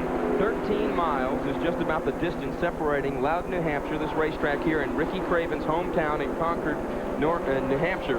I'll tell you what, he'd like to make this trip again and again if he can somehow make his way to victory lane. Not very far to go here. And Craven now takes a peek to the outside. And Harry Gant has not given up the ghost either on this event because he has closed right back up there too. But Glenn, you've watched them now the last couple of times by. Where is Chuck stronger? Where is Ricky stronger? Well, right now Chuck is a little stronger and coming off the corner. His car gets a pretty good bite. You see Craven up on the outside. See Chuck pull away right there. That's where his strength is. That's where you got to pass the guys coming off the turn. As long as he's that strong right there, they're not going to be able to do anything with him. You can run up on him and run by him in the middle of the corner all you want to, but until you pass that guy coming off of turn 4, take that lead, he's going to beat you. Let's see if he can do it now on the outside. Ricky Craven goes to the outside of Chuck Bound and back at the stripe. He's got him by maybe a bumper length, if that much. Can he make it stick going into the first turn? Because Bound is staying right there at the bottom of the racetrack. Kind of surprised me that Chuck didn't go in the corner a little bit higher to move Ricky up out of that groove. Ricky's got him passed right now, so obviously Craven's car is extremely strong, making that pass on the outside. He was able to do what nobody else has been able to do here today, and that's pass the leader on the outside. That is a remarkable performance by Ricky Craven, going for win number 10 this season. And he immediately starts to pull away. Really putting some distance now between himself and Chuck Bound, although Bound closes back up again. And we have got 10 laps to go. This last time by is now Craven drifts up the racetrack, and Bound is able to go back underneath. Well, Chuck did something different that time. He turned the car down a little lower and accelerated a little quicker coming off the turn. The inside part of the racetrack, obviously the quickest way around. Chuck was able to get a bite down there and made up a couple car lengths on Ricky in no time at all. This thing's not over yet. Not by any means. 9 laps to go this time by Ricky Craven. A 2-car length advantage over Chuck Bound. And right behind him is Harry Gant. Bobby Labonte sitting back there in the 4th position. If you're just joining us expecting softball game, the NHRA versus NASCAR All-Stars, it'll come up immediately after this. You're wondering where Kenny Wallace is. He has crashed several times. He is in the garage for the day, unofficially at the 25th place finish. Bobby Labonte is sitting in 4th, so it looks like the Grand National points lead will change again. But the battle for the lead up front is the one we have been watching throughout much of the race. That is Dick McCabe in the 0 car, Dick McCabe in the O car. On the high side of him is Kelly Moore. These are 2 of the Grand National North drivers who have been putting on such a good show. A number of them are in the top 10 this afternoon. Dick McCabe, the position he's in right now, has a good chance of winning the $10,000 bonus that goes to the Grand National North driver who accumulates the most points over the 4 races that they have run here this year as they go side by side there. This time by, we have 8 laps to go. 8 laps up front among the leaders as Ricky Craven continues to set the pace. Craven right now running the car just hard enough to stay ahead of Chuck Bound. He's not pushing it anymore. And another guy, you see Craven there at 25. The red car is Chuck Bound at 63. Then the green car here again. The car running 4th there with the red car with the yellow bumper. That's Bobby Labonte. He's a guy right now that's enjoying this whole thing. He's getting to see a great race. He knows that if nothing happens, he's got a 4th place finish. He's going to come out of here with the points lead. Unofficially, he should come out of here with a point lead of 39 points. He came in down 33, up 39. Last year in this race, Ricky Craven said, I needed to learn more about tire stagger to be up front near the end of the event. And Glenn, it certainly looks like he has learned an awful lot here this afternoon. Well, I'm sure if Ricky Craven goes on to win, Mark, and he elects an MVP on his team, it's going to be his tire man today because, as we said earlier, he expressed that concern. The guy has done a terrific job. They only got off one time, but he still never fell back worse than 10th position. He's also running a much different groove in the turns than a lot of the cars. He's going in there, you know, staying fairly high, at least turns 1 and 2. We see in turn 3, gets down there kind of low and keeps the car tucked low. But as we look at his car, when he goes back into turn 1 this next time by, Chuck Bound 4 car lengths back with 5 laps to go as they cross the stripe. Look at the line that Ricky Craven uses going into that turn.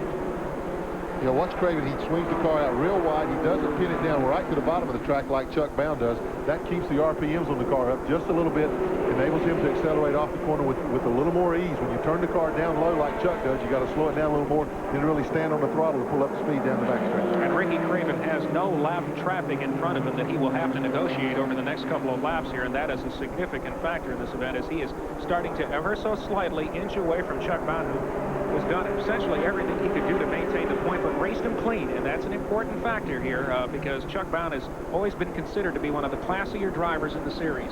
The northern drivers are tired of seeing Ricky Craven this year because he's won so many events up here. The southern drivers aren't going to be too keen on him either.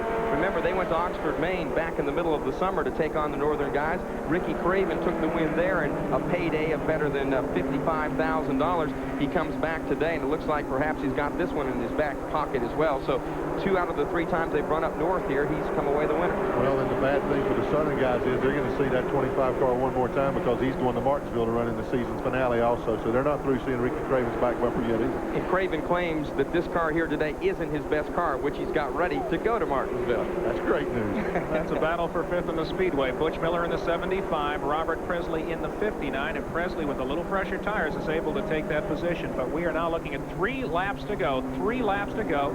That's the 99 of Jeff Burton. As you can see, he's starting to come in now on some lapped cars, but they don't appear to be a problem. 2 laps to go.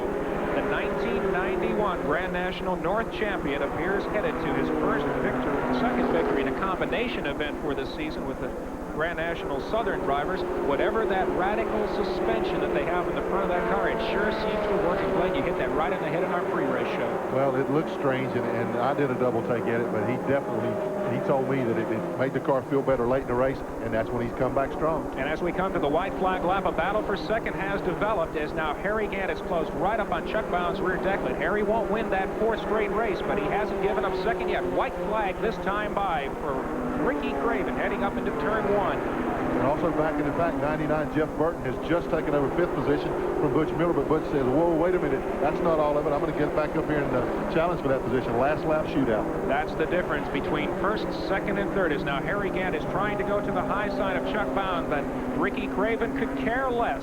He comes off of turn 4 the last time. Ricky Craven wins for the 10th time in 1991, a dominating performance in the final laps this afternoon. Look at that great battle. Boy, Butch Miller just barely noses out 99 Jeff Burton, and they touch after the race is over. There'll be some words in the pits after that. Ricky Craven has won his 10th race of 1991, and this is a driver who will go to Rockingham next week and make his Winston Cup debut, also live on TNN. And what a popular victory. Ricky from nearby Concord, New Hampshire, about 13 miles down the road. There he is accepting the congratulations of the rather large crowd here today at the New Hampshire International Speedway. A big victory for Ricky Craven in that speedy oil change and tune-up Chevrolet. Craven took the lead with 11 laps to go despite Chuck Bound's best efforts and essentially pulled away, showing that he had what it took late in the event. Harry Gant was not able to overtake Chuck Bound for second, so your top 3 are, of course, Ricky Craven, your winner for the 10th time this season. Chuck Bound second, Harry Gant third, Bobby Labonte in the 4th spot. Great run for Bobby Labonte. Started way back in 31st position, brought her home in 4th spot. He's going to go out of here with that points lead. So all in all, a great day for Ricky Craven and for Bobby Labonte as well.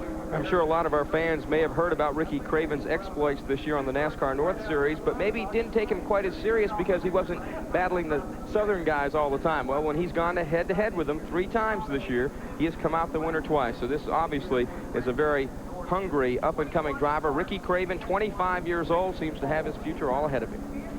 Yep, he's going to be a force to be reckoned with in this sport for a long time to come. And I do want it noted for the record that, like you said, that Chuck Bound was able to hold off there again. It was just for second place, not for first. Well, the last piece of real estate, the last minefield that Ricky Craven had to negotiate was the cars pulling into the garage. He successfully does that, and he's heading toward victory lane. Of course, he took one extra lap around, sort of savoring this victory, his one that climaxes his 1991 championship season here in the North. There he is pulling into victory lane for the Chevy dealers of New England 250. And he gets to Winston Cup ride next weekend at Rockingham in Dick Moroso's car, so he comes down south. We don't expect him to do quite as well in that series because there are fellows like Earnhardt there in Rudd and Gant, a few folks like that who are really expect to pose a problem for any newcomer, but certainly Ricky Craven has demonstrated the kind of performance this season that makes him a coming star in NASCAR stock car racing. They tested there Wednesday at the Rock, and Craven had a very good, strong test. They're very optimistic that they can perhaps go down there realistically top 20, qualifying in a top 20 finish. Let's go down to Bill Hennessy. He's in victory lane with our winner, Ricky Craven. Congratulations. You sure gave us an exciting, thrilling show here on TNN. Boy, it wasn't without a little crash and bang. You know, I mean, this was the toughest race I've ever run, I think, and to be able to beat Chuck Bound and Harry Gant, boy, it's a tribute to the whole team, the Speedy Oil Change and Tune-Up Chevrolet racing team. We've done a lot of work this year. We've done a lot of wonderful things, and I hope this quiets down my critics because the proof's in the pudding, and we showed them today. It sure seems that way. Having won the Busch Grand National North Championship, culminating the season with a win here before the hometown folks in nearby Concord, the final question is, who were the guys that helped get this car into victory lane, and how important was the tire guy? I got to tell you what, the tires were the biggest story of the day. We came in and got rights and got rights and got rights, and we knew at some point we had to get left. The car wasn't going away. It was as quick on, every time we changed right side tires, it would be as quick as the beginning of the race. So I knew that we had very little wear on the left sides, but we came in and got our left sides on 175, came back in after we got in side of Tommy Pett, and with the right sides and the left sides being fresh, the car was hooked up. It's the best it's been all day. Congratulations, Ricky Craven, on winning the New England Chevy Dealers 250 at New Hampshire International Speedway. There's more to come in moments.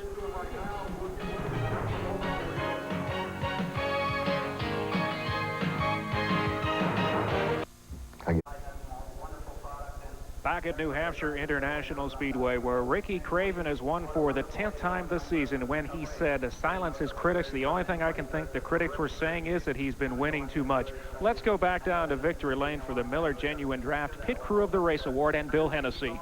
Well, here's the gentleman that has won it. That's Nicky Claremont, the crew chief on the number 25 Speedy Oil Change Special. You did a great job, you and your team, in bringing this car into victory lane here. Well, it was a team effort. All of the guys really pitched in today and did their job perfectly. And if it wasn't for them, we probably wouldn't be where we are to this date. What's the guy's name that did the tire stagger on the car and kept you guys running?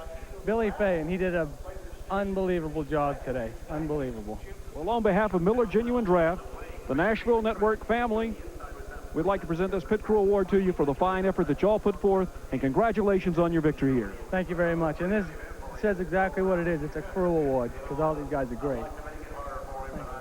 That's a very young crew for Ricky Craven, a young driver with a young crew, and I tell you what, they've been putting it to the veterans all year long. 21 starts, 10 victories. You just can't do much better than that. No, you don't. You know, that comment he made about hope this would silence his critics, I think what he's referring to is people are saying that, well, he's been running the North Tour. It's not as competitive as it is down south. Well, the South brought their big guns up here today, and they couldn't hit Ricky Craven. That front machine gun switch that he had on that car paid off.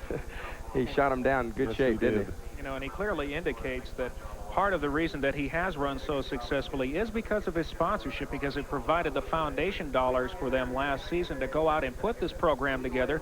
It was a learning process for Ricky. Although he won races, he picked up 2 victories in 1990. He picked up a number of poles. It was a learning year for him. He proved that he was going to be a coming star. As we look at the top 5, Ricky Craven, of course, the winner, Chuck Bound second, Harry Gant third, Bobby Labonte fourth. That has significant ramifications to the Grand National standings, and Robert Presley fifth. He had dominated some of the middle laps. Sixth, Butch Miller. Seventh, to Ward Burton, Jamie Obey, Kelly Moore, and Dick McCabe. Grand National North drivers who had good finishes today. We'll be back with more post-race activities here from Loudon, New Hampshire, where Ricky Craven has certainly silenced any critics about his driving today with another victory. Stay with us. We've got more coming.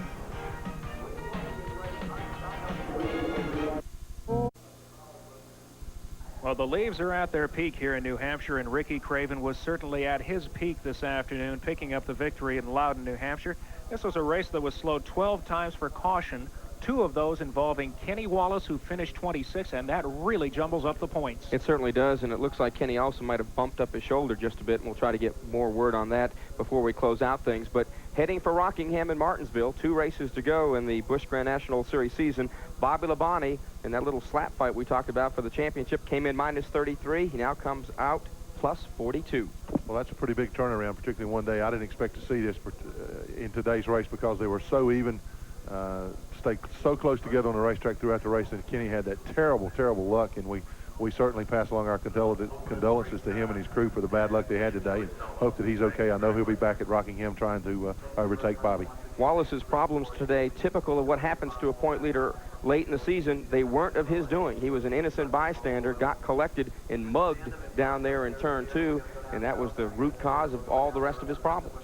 Well, it's really frustrating when you drive the kind of race he did all day and do the right kind of things, keep the car in position for a good, solid finish, and then something of your own, or not of your own makings, put you out like that. So very frustrating day, and it's going to be a long week for him. And before anyone cedes the championship to Bobby Labonte, we should remind you that this is the 5th straight race in which the points lead has changed hands. So they go to Rockingham next week, where there will be a full field of at least 40 cars, possibly 42. So it could change back there. For Glenn Jarrett, Bill Hennessy, and Mark Arrow, this is Mark Allen wrapping up activities here from the New Hampshire International Speedway, where Ricky Craven is your winner. We'll see you.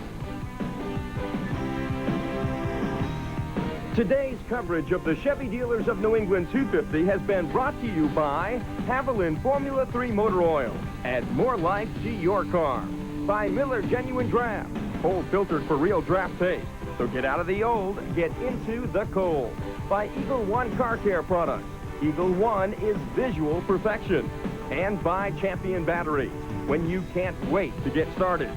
TNN Pit Reporters, fire retardant clothing provided by Leaf Safety Equipment, Conway, South Carolina, and London, Ontario, Canada. Suit graphics courtesy of JV Lettering, Binghamton, New York.